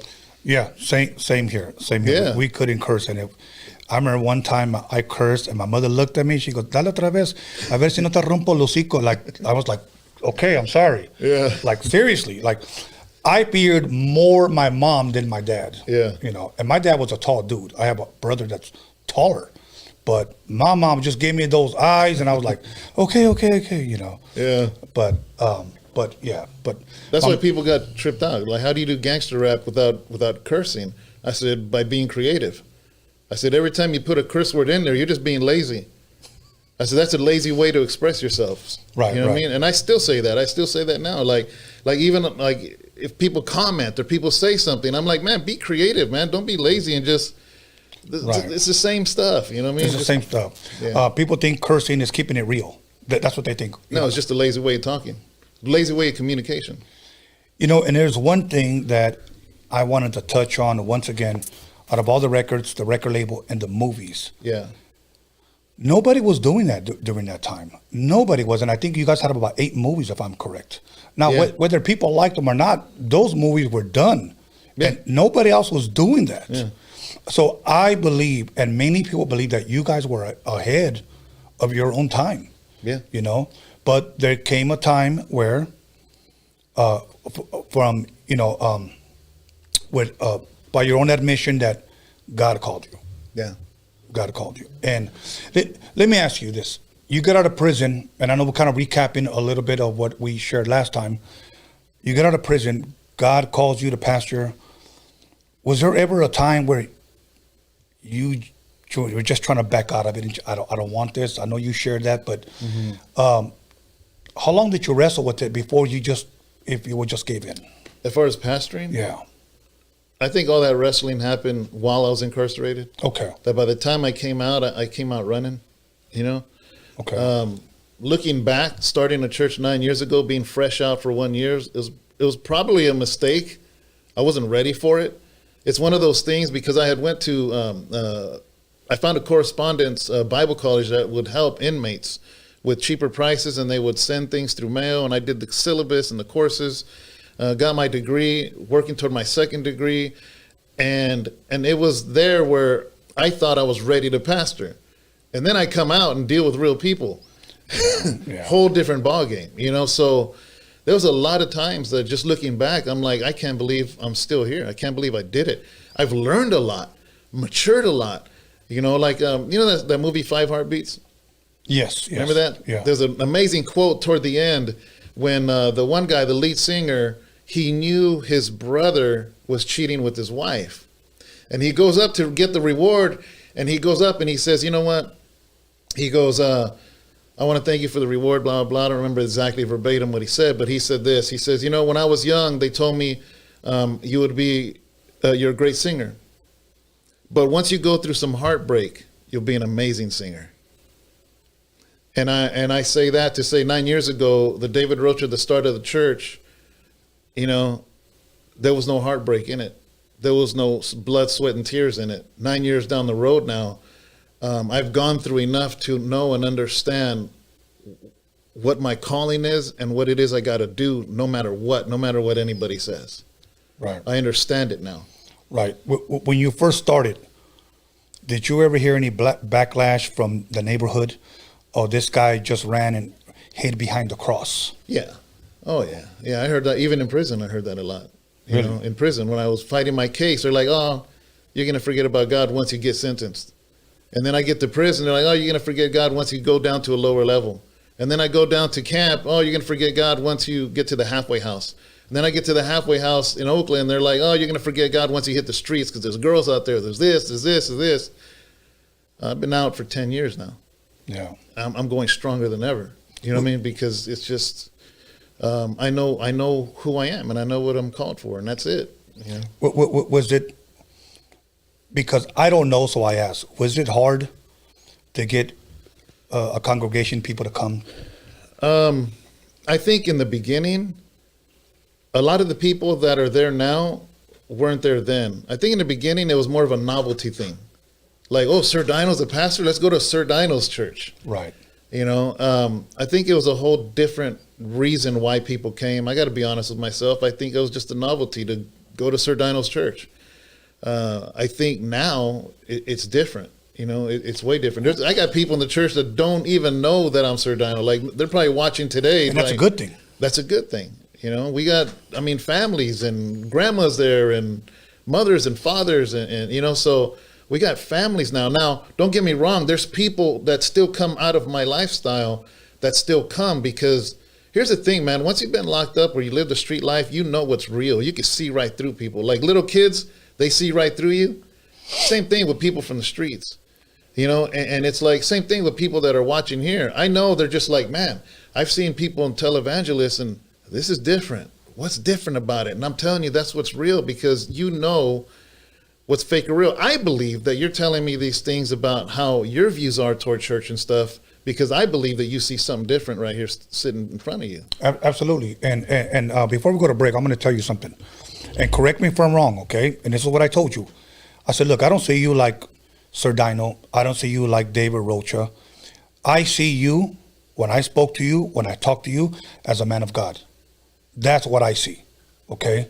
And I told you that over the phone. I said, that's the way I see you, okay? Now, if people want to talk about you, people want to come against you, they don't realize who they're coming up against. And I say that in a spiritual sense, because when Paul was on the road to Damascus and he was there to persecute the church, God stopped him and pretty much told him, you know, why are you persecuting me? Yeah. And really, when they persecute you or come against you, they're coming against God.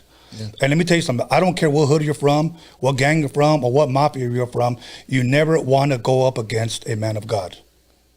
Period. Period. Because he has the power, you know, to cast you into heaven or hell. Plain and simple. Yeah. And one day, each and every one of us are going to have to give an account of our lives, whether it's good or bad. And that's something we're not going to be able to call in sick. Yeah. Okay? It has been given for man to die once, and then comes the judgment. And we're going to go to break. Cool. Okay, everybody. Hopefully that didn't shake you up, but yeah. So 10 minutes, we'll be back. Don't mess around.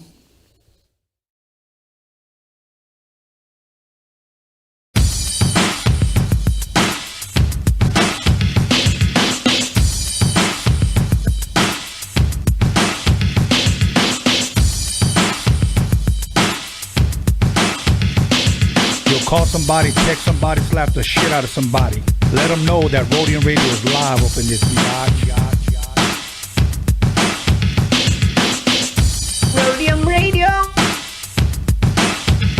Roadium Radio.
Are you guys still there?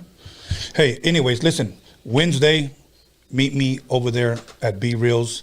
Dr. Green Thumb from 2 to 4. We will be live. I will be one of his guests. So I want to thank B Real for that.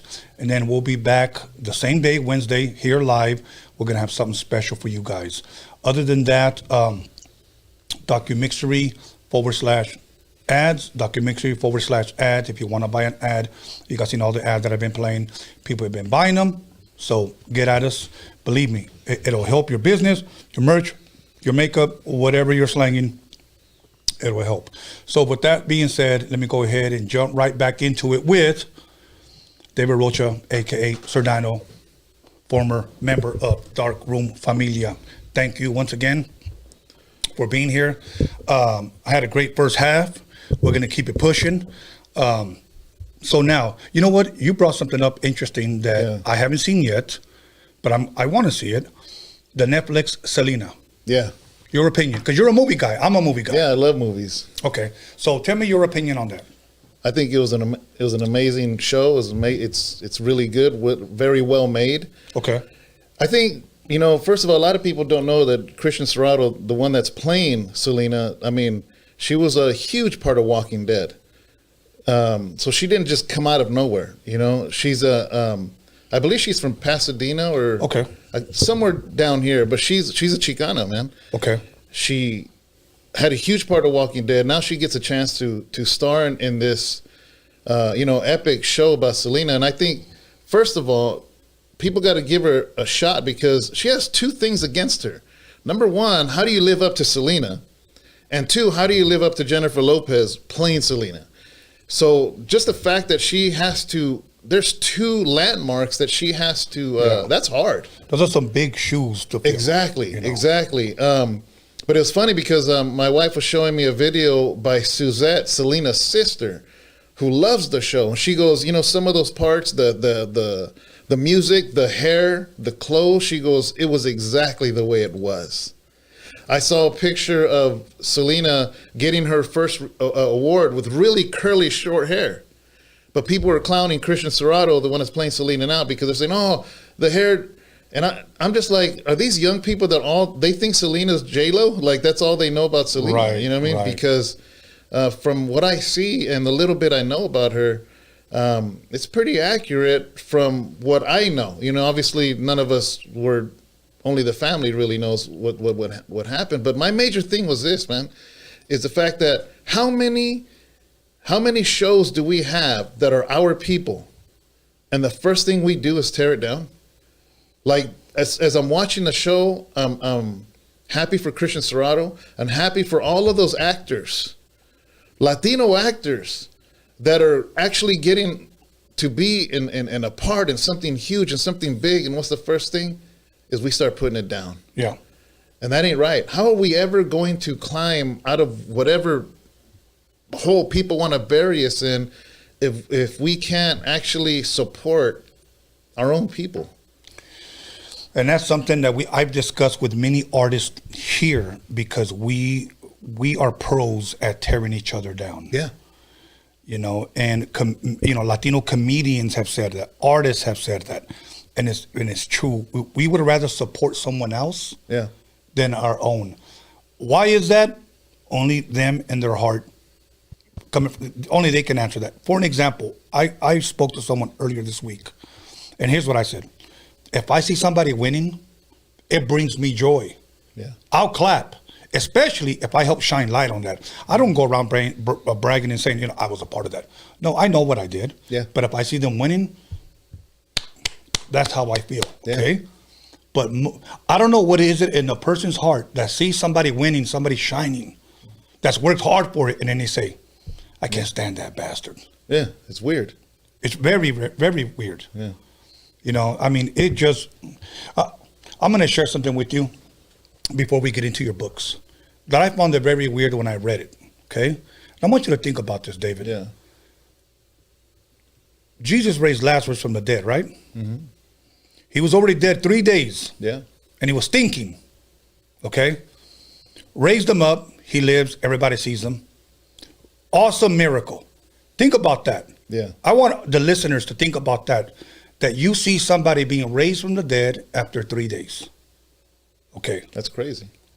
Now, was the heart of the Pharisees, the religious elite of that time. They were planning to kill him again. Yeah. I remember seeing that when I was locked up the first time, and I was like, that's crazy. Instead of acknowledging something magnificent that just happened, they want to kill the guy again.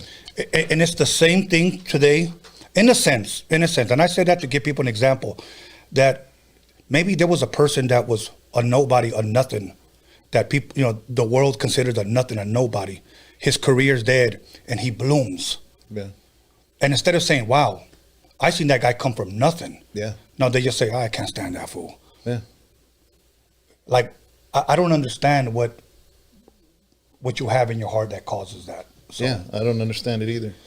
Anyways, but you're right. We tear each other down, and it's terrible. Let's talk a little bit about your books, and then we're going to get into your art, because you have a lot of art. You're a great artist. I've seen a lot of the art you've done via Facebook, Instagram, etc. But let's talk a little bit about your books. How many books do you have? And if we can recap, when did you write your first book? My first book I wrote back in '99. I caught a felony, and they gave me a year, and then I did most of that year on house arrest. They had a program that if you pay X amount of money once a month, you can get an ankle bracelet.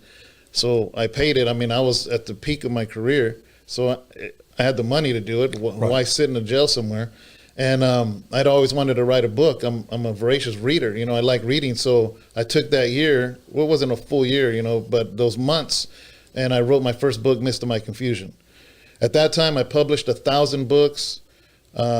So recently, I re-released it as an Audible, as an ebook, and as a paperback again. It's on Amazon. It's Barnes and Nobles, wherever you find books or ebooks or Audible.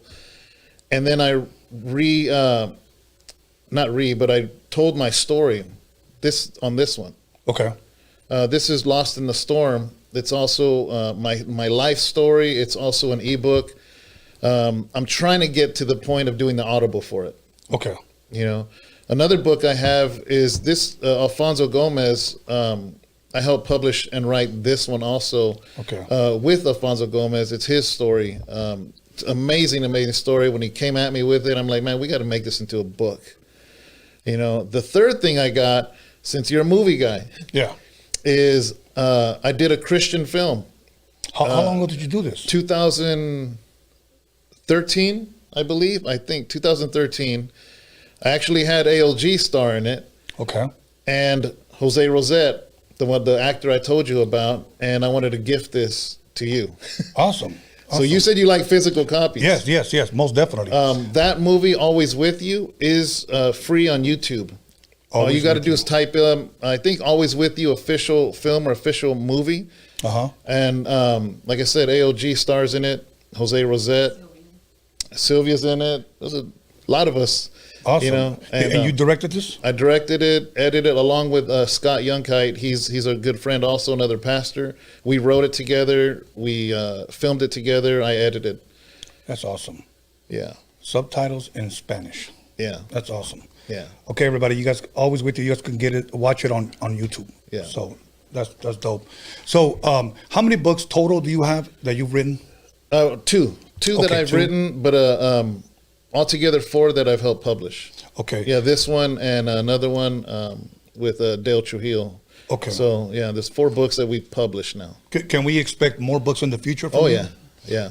I'm actually making that into a book, Always With You. Okay. And then I'm going to have it as a bundle on our website. It's going to have if you buy the book, you're going to get the soundtrack and the DVD with it. It's going to be maybe the first 400 or so. Okay. We'll get the whole package like that. Yeah. That's awesome. It'll be cool. That's awesome. Let's jump a little bit into your art. I would like to take my time with that, because last time we didn't get a chance to even touch on it. And a lot of people that may be watching only think of Sir Dino as a rapper, but not necessarily as an author, pastor, or even an artist. Yeah. So let's talk a little bit about that. Were you always an artist? Never. Okay, explain to us how this came to be. Yeah, I grew up seeing my brother draw, I couldn't draw a stick figure. If I drew a stick figure, I'd do it wrong. Yeah. And it wasn't until 2005 when I was in Santa Rita, because I did a solitary for a year. Mm-hmm. And when you're in solitary, anybody that's been locked up knows you have to find a program for yourself. If you don't, your days melt into each other. You don't know what's day, you don't know what's night, you don't know what's Monday, you don't know what's Thursday. And I've seen people lose their minds.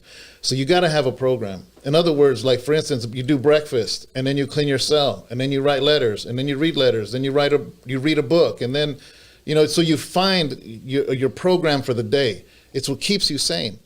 So I thought, I want to learn how to draw. So I asked my older brother if he says, what do you want me to send you? Send me a book on drawing, pencil drawing, And all they had was those short little golf pencils with no eraser. Oh, and I think you could buy erasers separate. And so he sent me a book on how to draw, and I tried learning, and I literally took that book as like a school book. Like it was, I don't know, X amount of chapters. It was drawing animals. Right. So I would not go to the next animal until I mastered the first animal. Really? At the same time, a veterano was right next to me in a cell. And the same guy that I told you last time that he was given, they sent him a wheeler to kill me. Yeah. That dude, right? So so he was an OG next to me. He was doing time in prison. They brought him back to the jail because he had to fight something in court and he was going to go back to prison. Right. He saw that I was trying to learn how to draw, and he drew, and so he taught me about shading. How to make shaders and stuff. You just get this like toilet paper and you wrap them up real tight. That way you can shade the pencil. And he taught me how to make extensions for the pencils because it was too hard to hold the golf pencils. So he taught me how to make extensions out of a plain poker card and like a chip bag. And just you extend the pencil and put the eraser in the end. Anyways, he showed me a lot of skills. So I started learning to draw. And this is why he told me. He goes, David, when you get to prison, everybody needs a hustle. Everybody. The kitchen guy is steal food from the kitchen to make money in the hustle. There's people that iron clothes from the inmates that are always getting visits every single week. There's people that shine boots. There's people so everyone has a hustle. So he goes, this will be a good hustle for you because you can make cards, you can make drawings for people. That way you can get your commissary. Yeah. And I thank God I had family that blessed me, but nevertheless, I didn't want to only depend on my family. So I started learning how to draw. And I did that all the way through fighting my case in county. And then I finally got to Terminal Island right here, actually, not too far from here. Right. And I was doing portraits. I would do portraits for $40 a commissary. That's a lot of tunas, man. That's a lot of tunas. Wow. Because that's a big thing there because they have a weight pile. So you want to get tunas for the protein, So I started doing portraits there. And then finally, when I got to camp in Atwater, on the commissary, man, they had brushes, canvases, and acrylic paint. And I was just like, man, this is tight. So during that year, when I was incarcerated, after I learned the animals, I had my brother send me how to do landscapes with pencil. And then the third one, how to draw people. So by the time I went to prison, I knew how to do all those three. You hit all those three, you can pretty much draw anything. Anything. And then once I got to camp and they had the brushes and stuff, I'm just like, it's time to raise the bar here. Right. And I had to relearn how to paint, but I mean, I already had the foundation of drawing. Right. And I've always said in there, everybody that did time with me, they'll be like, man, he was always either he was preaching in the yard or he was drawing or painting something. That's how I did my time, And I always said, man, when I get out, it'd be nice to be an artist. It would be awesome, but I didn't know how to get there. Anyways, fast forward, I get out of prison and I found out about an art show. And it's funny, my wife still laughs at me because we have this painting in our living room. So in prison, all the canvases are real small, right? So I just knew I didn't know how to go big. Right. I didn't have access to an easel. So I learned to paint flat on a table. You see painters, they have an easel and it's a big old canvas and whatnot. So it was kind of like, because I learned to pencil draw, I would paint. It was just a weird way, an unorthodox way of painting. So all of a sudden, I want to join this art show, and I'm thinking this is going to be a masterpiece, and I'm going to win this thing. And it was $20 to enter, but there's a huge pot at the end, And they were going to choose like 40 paintings, and I'm like, oh, for sure, I'm going to win this thing. you know, and I entered my painting, and a week later, they're like, "Oh, come pick your painting up. We're gonna pay you your $20 back." They didn't want my painting. They didn't even want my 20. Wow. I have that painting in my living room right now. What was it? Now that I look back, I think the mountain range, the depth on it, and just the way it looked wasn't right. You know, I could see why now. Yeah. So, it was a painting of Yosemite. It was this Yosemite. It was these trees and this stone bridge and these mountains in the distance. But yeah, it wasn't.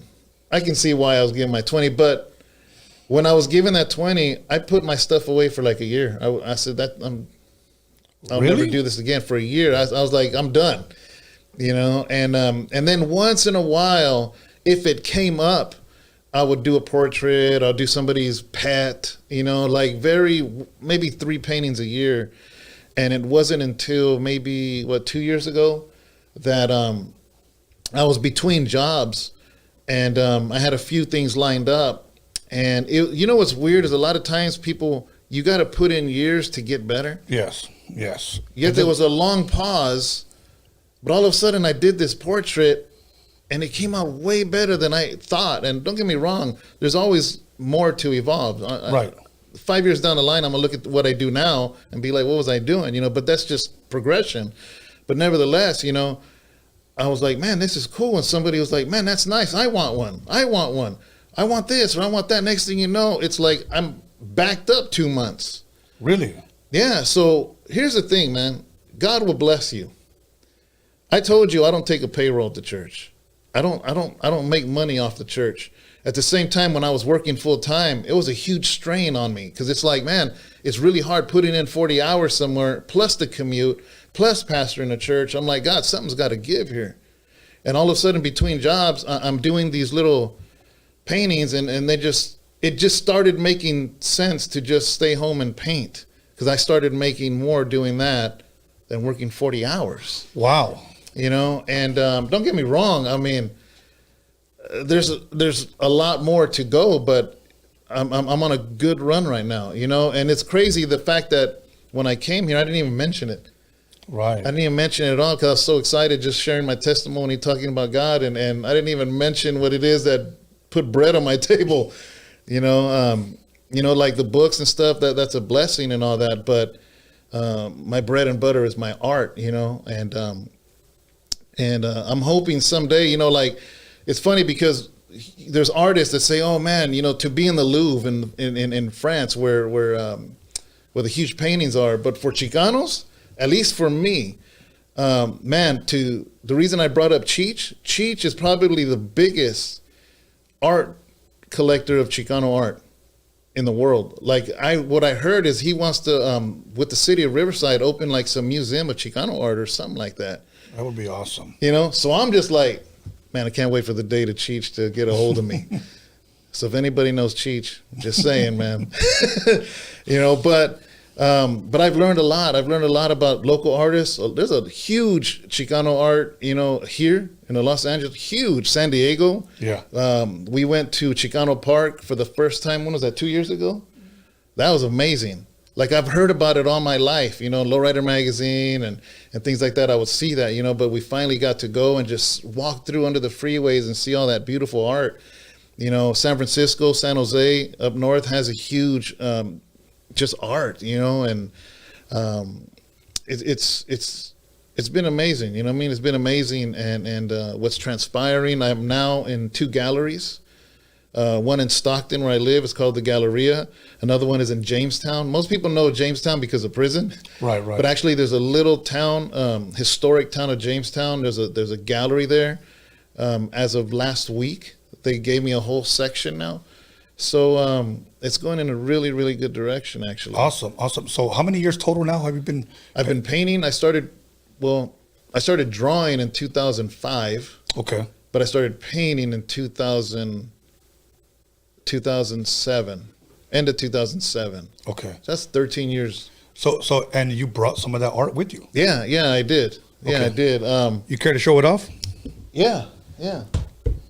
This one, I'm not sure how, because I know there's a glare. If not, maybe you could put it right. Let me move this out the way. I brought 3 of them. Okay, I don't know if you guys can see it, but maybe put it in the middle, Johnny. And so okay, tell us what's here. This is actually, it's called La Máquina. Okay. This was actually a photo of my dad, because my dad was a farmer, and he drove that tractor. Awesome. And this means a lot to me, man, because of just the tomato fields and the history of my grandparents working in the tomato fields. My grandpa, my aunts, my uncles, myself a little bit, my dad, and when I see this, it brings a good thoughts to me, because I remember to this day when I see the trucks full of tomatoes, man, it just brings good memories. Awesome. So that's one thing that I have. Awesome. And the frame is nice. And your Instagram is popping up, so if anybody wants to DM you, maybe to buy a portrait off you. Yeah, it's David Rocha Art. Yeah. This is a big one. This one actually is sold, but I asked the guy before I mail it, can I please show it on Tony A? And he's like, yeah. But I do have more. There's only 50 of these made, and some of them are gone already. Oh, wow. So this one is Selena. Oh, wow, that's awesome. So I wanted to give her a tribute. The Galleria in Stockton, there was a car show, and they blocked the whole street, and he goes, man, I want you to paint me a big Selena. This is the original, which I just sold, was like 3 times the size or 2 times the size. This is a print, so there's only 50 of these, and I've already sold a few, but now what does something like this go for? This one? If you don't want to give the price. This one's $480. Really? Yeah. See on the back, it comes with the certificate of authenticity. Okay. This is number 4. And you sell those? Yeah. Wow. That's a blessing right there. Yeah. Dang. And I got one more to show you. Yes. This one is also a print. None of these are the originals. Okay. This one is number 1 out of only 10. I'm only making 10 prints of these. The original sold already. These frames are dope too. Did you pick out these frames too? The frames are made by Gavino at the Galleria. The dude is, he always laughs, but I'm like, dude, you're the best framer in the world. Yeah, these are dope. Because it matches He custom makes these frames. Every single, this isn't a frame that you're going to go to Michael's and just pop your thing in. So this is the number 1. This is not sold yet. The original sold, but this is 1 out of 10. This was actually, somebody else painted this years ago. Right. I'm sure you've seen that before. Yes. But the guy that wanted it, he said, I really like that. He goes, but I want it painted in your style. I want you to paint it for me. And I'm like, man, that's kind of weird painting somebody else's art. But nevertheless, I did it. He's happy with it. I actually have it in the car. I'm about to deliver it to him on the way home tomorrow. The original. Awesome. But yeah, there's only going to be 10 of these, and that's it. Wow. So these come with certificates of authenticity. And what does that one go for? This one? Yeah. This one is actually 220. Okay. Yeah. That way, in case some of these Roadium warriors need to save up. So I did bring some for you, though. For reals? Oh, yeah. Man. I want to gift this to you. Oh, wow. It's I don't know if that's too close right there, Johnny. I want to give that to Roadium Radio. It's the number 6 print. There's 195 of those. This is number 6. And yeah, man, I just wanted to give that to you and from my wife and I. Thank you. And wanted to bless you with that. This style of paint, it's kind of a quick style because if you notice, there's huge brush strokes if you really look at it. Because I kind of feel like nobody knows what Jesus looks like. Right. So how am I going to add detail to someone that nobody knows what he looks like? So I'm just like, I just wanted to be led and let the brush do what the brush did. Awesome. And you autographed it too. Yeah. That's awesome. Wow. I'm going to place this right here. Wow, that's awesome. First of all, let me say thank you. I'm humbled. That's an amazing gift. Thank you very, very much. Now I have your art. Awesome. Yeah, so I appreciate it, and it's just gonna go more. Like I said, I'm waiting for that Cheech call. I have a question about this picture. Okay. Yeah. And I think it'll be interesting. There's no description, in all 66 books of the Bible of what Jesus looks like. Okay. Yeah. there's no description. Now, we could talk about the book of Revelation when it talks about woolly hair, eyes of fire, feet of burnt bronze, and all that stuff. But that means something totally different. Yeah. Okay. But there's no description. I wonder why. You ever thought about that? I think because he's meant to be universal. He's meant to be, you know, like I heard that like Asian people paint him to look Asian. Right. You know, black people paint him to look black because he's all things for everyone. And Chicanos will call him Jesus. Yeah. You know, I mean, if we really go down to it, I mean, in actuality, I mean, he couldn't have been blue-eyed and blonde because we know the region where he came from. He was a Jewish man.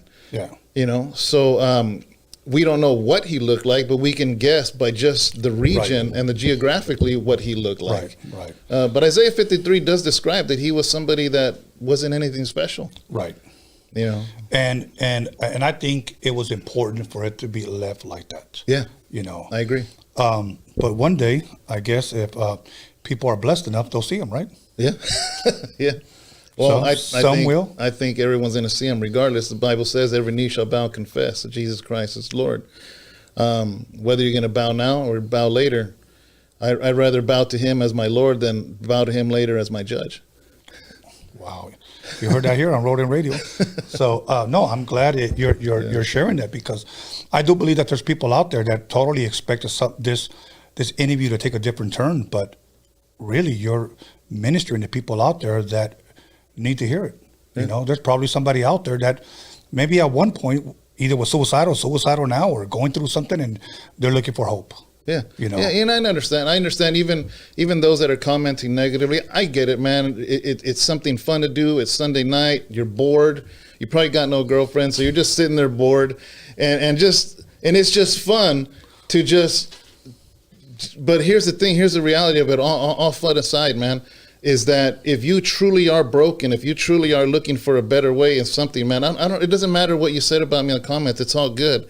It's fine. Get it out of your system. Go ahead, but reach out to me if you really want to change something, you know. And we will be there. And I know I'm not speaking just myself. I'm speaking for A.L.G too.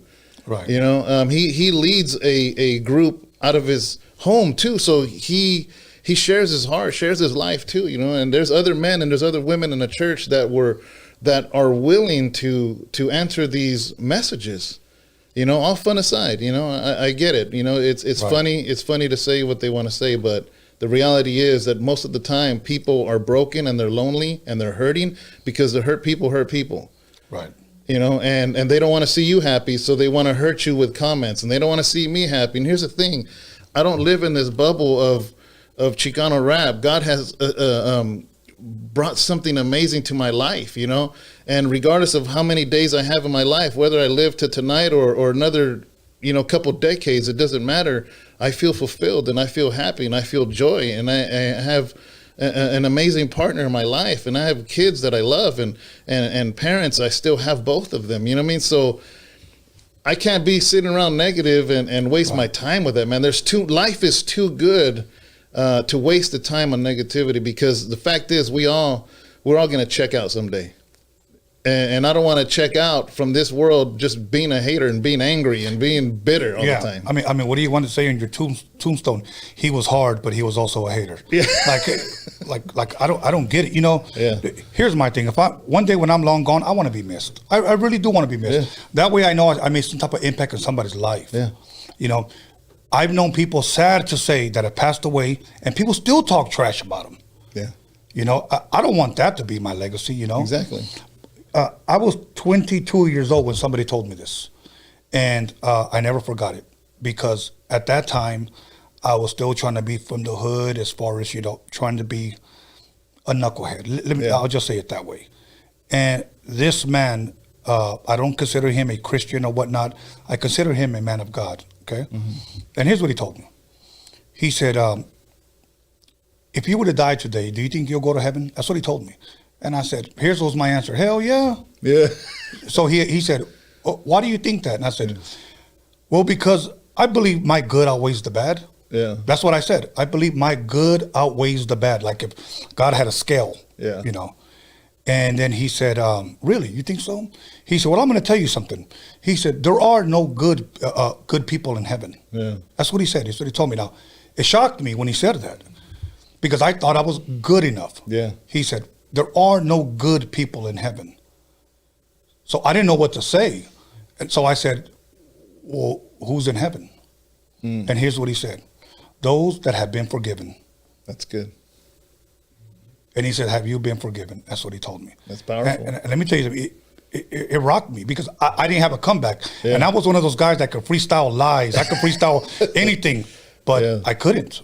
You know, you can't hustle a man of God. Yeah. You can't. So I just said, you know what, you're right. Yeah. You're absolutely right. So I say that to people that may try to come against you still or whatnot because of your past. Here's my thing, and it's a dangerous place to be in. Who am I to withhold forgiveness from you if God has already forgiven you? Yeah. Yeah. You know, I'm the one that's going to be found guilty for still holding on for stuff that you've already been forgiven about. Yeah. You know, so we'll leave it at that. And those are things that this gentleman shared with me who eventually ended up not only educating me, but became my mentor. Yeah. You know, he said one time, you know, God will take, you know, all your sins and bury them in the deepest ocean, and he'll put a sign there, no fishing. That's good. Man, you give me all kinds of sermon ideas. You know, I do want to say this real quick before I forget.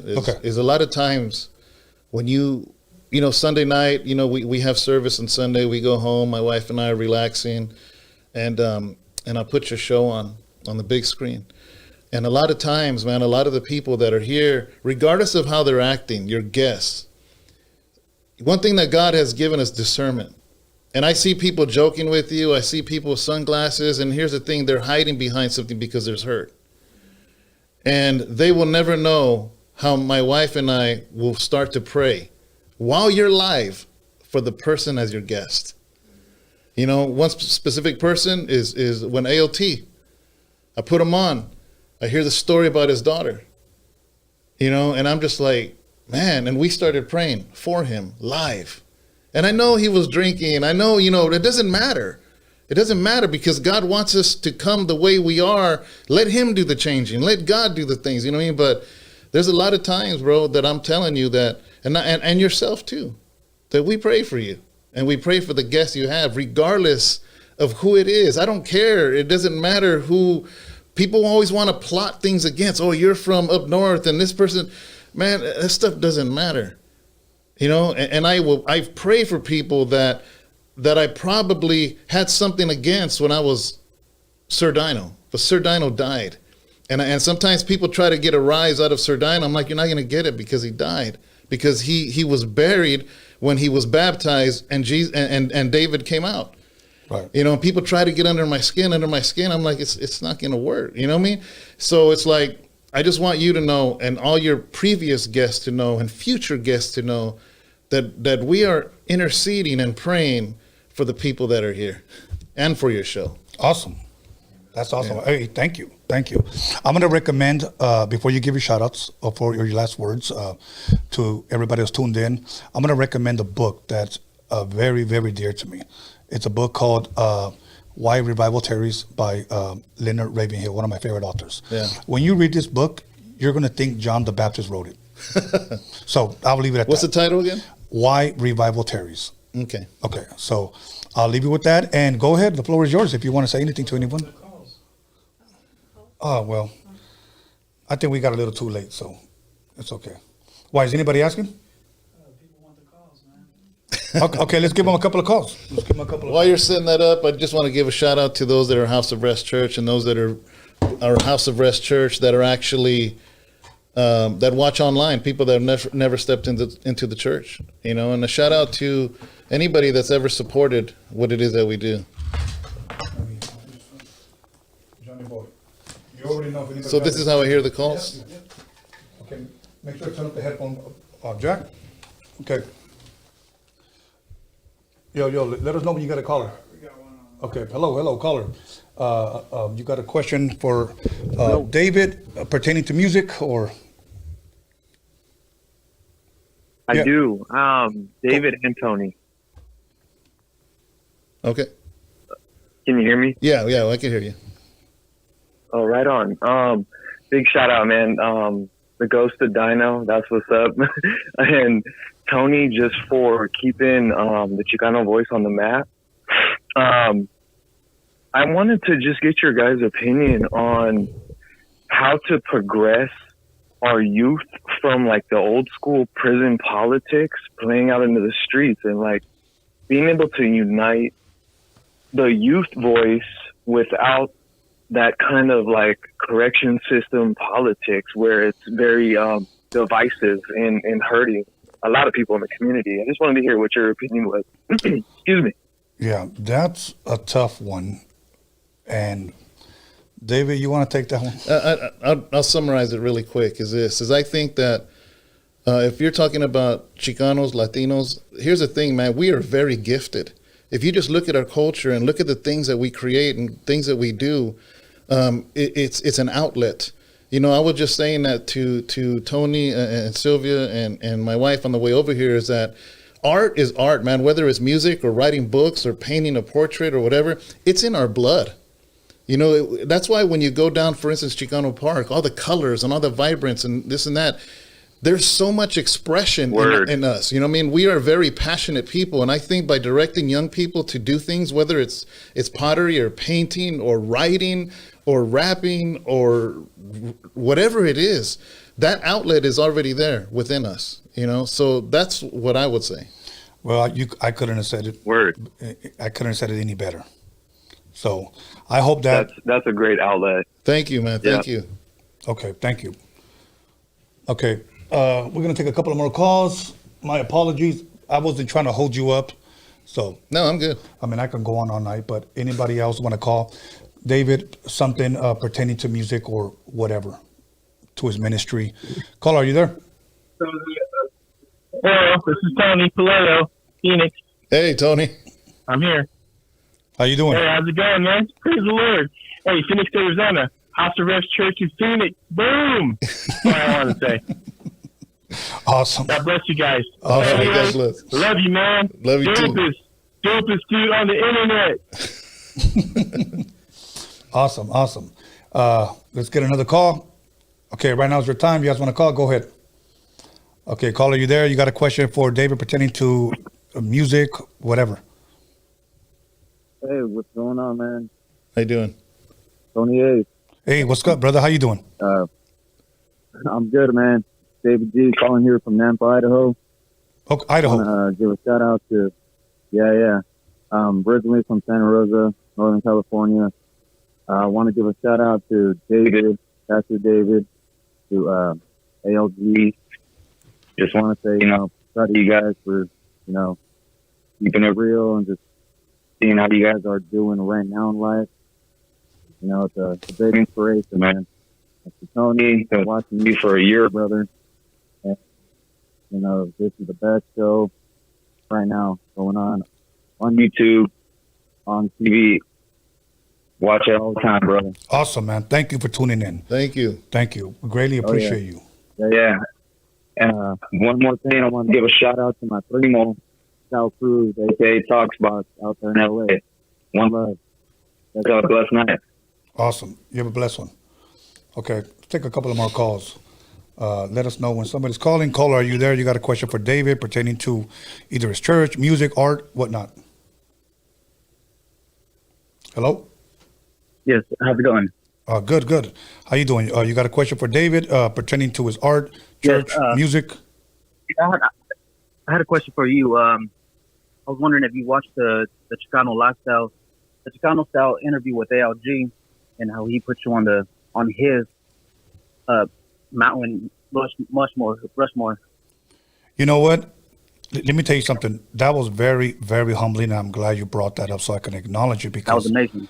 Somebody sent that to me, and I just thought that was amazing. I'm the kind of person, I'm just going to be real honest with you. I'm a very humble and modest person. A lot of people know that. A lot of people get mad at me for being that way, but that's just the way I was raised. Okay. And sure. No, that was amazing. When I heard that, it to me, I had no words, but I was grateful and thankful that somebody actually even thought or considered me be a part of something like that. So thank you, A.L.G. No, for sure. And one for David. I was wondering if you could share a story, Pollo Loco story. Yeah, Pollo Loco was actually a darkroom artist. He was murdered, actually.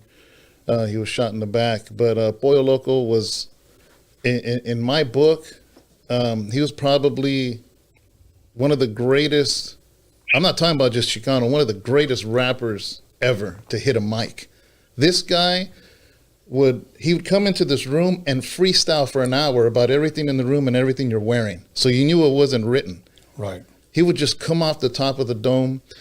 He was a great guy. Unfortunately, addiction got to him, and it caused a separation from Darkroom. But I will say this, is that even though we split ways, when he was killed, his family, the first person they got a hold of was me, and I'm the one that officiated his funeral. Man, he was an amazing, amazing artist and a good friend, and I miss him. Thank you for your question, Thank you. Thank you. David, I hope we can get you out at Adventure Church in Fresno sometime. Oh, all right. Thank you. Streets out here. All right. Okay, we're going to take a couple of more calls, maybe about 2 to 3 more, and then we'll call it a wrap because I got to be considerate of David's time. So, caller, are you there? And any questions pertaining to David for his church, art, music? Hey, Tony. What's up, man? How you doing?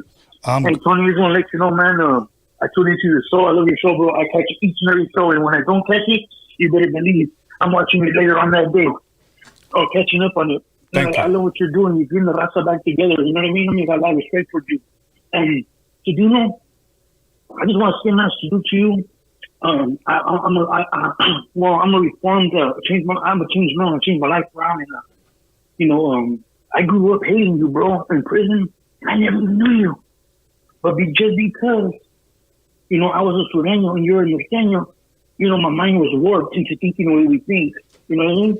Yeah. And, but growing up and seeing your change and me growing up within myself, it changes everything. And I used to think to myself, like, why do I hate this dude? Why did I hate him? I don't even know the dude.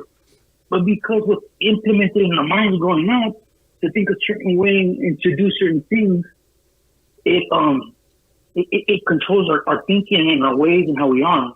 You know, but I just want to say that, you know, I see you're a changed man, you're a man of God, and just want to salute and, you know, respect going to you. And I want to say something. You said something real, very valuable. You said, us as Mexicanos, we have such talent. And you want to know something? I was just telling somebody that not so long ago. I go, we got Mexico right there. And I said, it's either you're rich there or you're poor.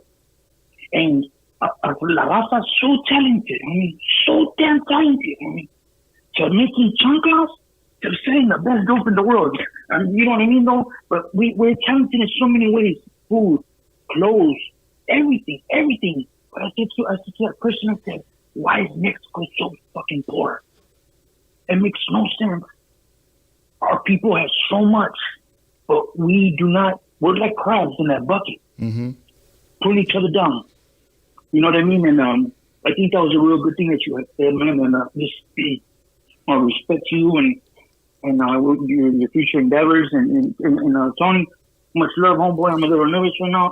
Hey, Tony, I'm the one that cussed out Royal T because he was disrespecting your show, homie. I'm a warrior, carnal. You know what I mean? And I had to put his ass to this place because he was over there, you know, saying what he was saying. You know, like trying to take control of your show. And I was like, fuck this. I'm gonna tell him something. Excuse my language, you know. But you know what I mean? I said, man, I'm gonna go tell that fool something. This is Tony's show. He fool better relax. You know what I mean? All good. It's the 90s. All good. But hey, all love, homie. I love your show. You guys take care. I just want to say my little few words and that's it, man. Muchas gracias, I was hoping I wasn't blocked. No. What's up? Buenas noches. I just want to quickly tell you, man, thank you for your words. That's very encouraging. God bless you. We're going to just continue to have you in our prayers and everything that you said, man. Really, you don't understand that just those words you're saying to me is what dismantles walls and breaks walls down, man, because there's no reason for us to be apart, man. We're all the same. We grew up with arroz. We grew up with beans. We grew up with tortillas.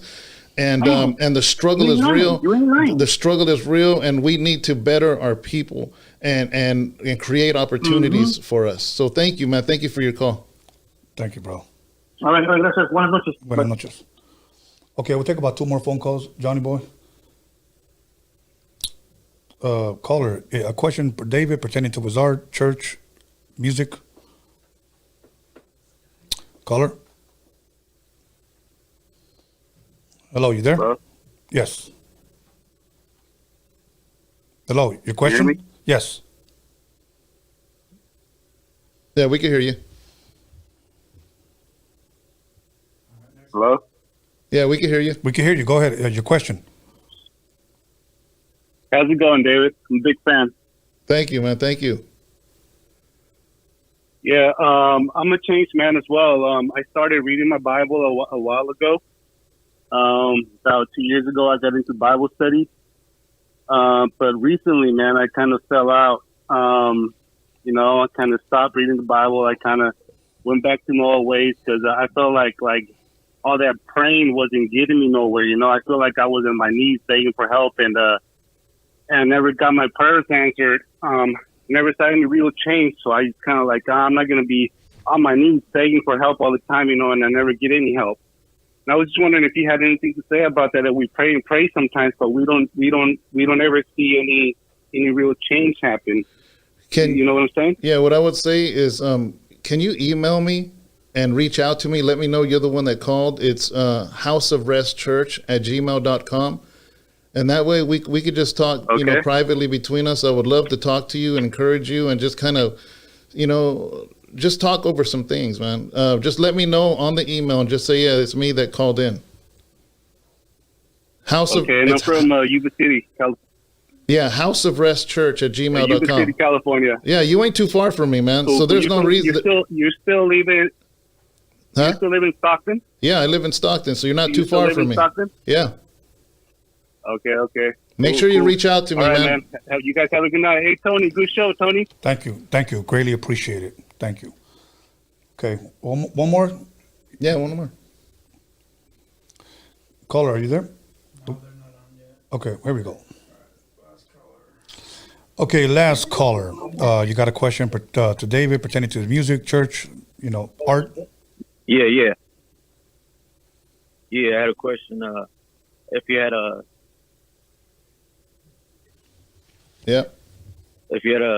any stories on Low, Cuddy Face, and A.L.G.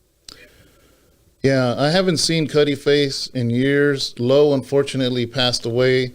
Eclipse from Darkroom is the one that let me know. That's a huge blow, man, because Low, Carlos was a really good dude. And unfortunately, he passed away a few months ago. Hello? Yeah, and do you still keep in touch with Mr. Keith? No, I've talked to him a couple times. The only one I'd really talked to in Darkroom that was in Darkroom or is currently in Darkroom was obviously, A.L.G. here. Also from Darkroom, Eclipse from Darkroom. I'm trying to think, anybody. It's just a handful of people, man. The ones that I haven't talked to are Duke and Crooked. Those are the ones I haven't talked to. I'd love to talk to them, actually. I miss them guys. I haven't spoke to them, but everybody else, KID, I pretty much either I have them on Facebook or I actually have their number. Awesome. All right, man. Thank you for calling, man. You have a blessed night. Okay. We're good. Okay. We like to give people an opportunity. I just didn't want to take up your time. No, that's cool, man. Okay, so David, anything else you want to share before I give my shout outs and then we call it a night? If you like the art, it's David Rocha Art on Instagram. Okay. It's also on Facebook, David Rocha Art on Facebook. And also on YouTube, I just started a David Rocha Art on YouTube, just like last week. But other than that, if you want to follow the church, which I would love for you to do, it's if you go on YouTube, it's David Rocha, it's just after my name. Every single Sunday morning, we do a live service. Every single Wednesday night, we do a Wednesday night Bible study live. And Monday through Friday, every single day, my wife and I do a devotional. We actually record it at night, release it at 3 a.m. That way people can watch it when they get up. It's always an encouraging word, something to just kind of start the day off. And that's something my wife and I do. We're at video, we're almost going to hit 400, right? And so, yeah, David Rocha YouTube, David Rocha Art on YouTube, Instagram. The Instagram is popping up on the screen. So, yeah, we have a website, also the website, houseofrestchurch.com. And there you're going to find the books. You're going to find music links to the song. There's a couple songs that we did, a song that I did with Tony, song I did with my wife, Sharon. So even the Christian album I did back 2013, more information about the movie Always With You, the one that's on YouTube now, because that's going to be made into a novel and about to release that pretty soon, actually. So there's a lot of things that we're doing, Awesome. David, thank you very much for coming again. Thank you for the second invite, man. Oh, thank you for coming. It won't be the last, okay? Yeah. Probably won't be the last threat either, but it's all good.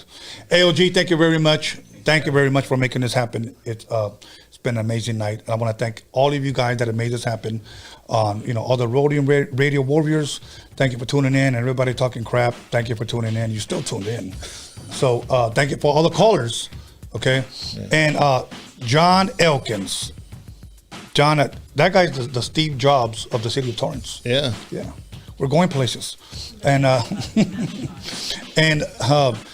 give a shout out to my boy DG, Daniel Jones, DG Media Clips on Instagram. Give a shout out to my son, B. Scanless, for helping me promote this. Other than that, Wednesday, 2 to 4, Dr. Green Thumb with Be Real Papa. I'm going to be there, and we're going to chill. We're just going to talk. We're going to hang out. We're going to have a great time. So meet me there at Be Real's YouTube channel, Dr. Green Thumb, on this Wednesday. Then we're going to come back here, and we're going to go live, and we're going to give all of you guys a treat. Okay? You got to stay tuned. Okay? 7 o'clock Wednesday. I'll be posting it up tomorrow. So we're going to go live, and you guys will be blessed. So without further ado, have a blessed night. We'll see you guys Wednesday. All right.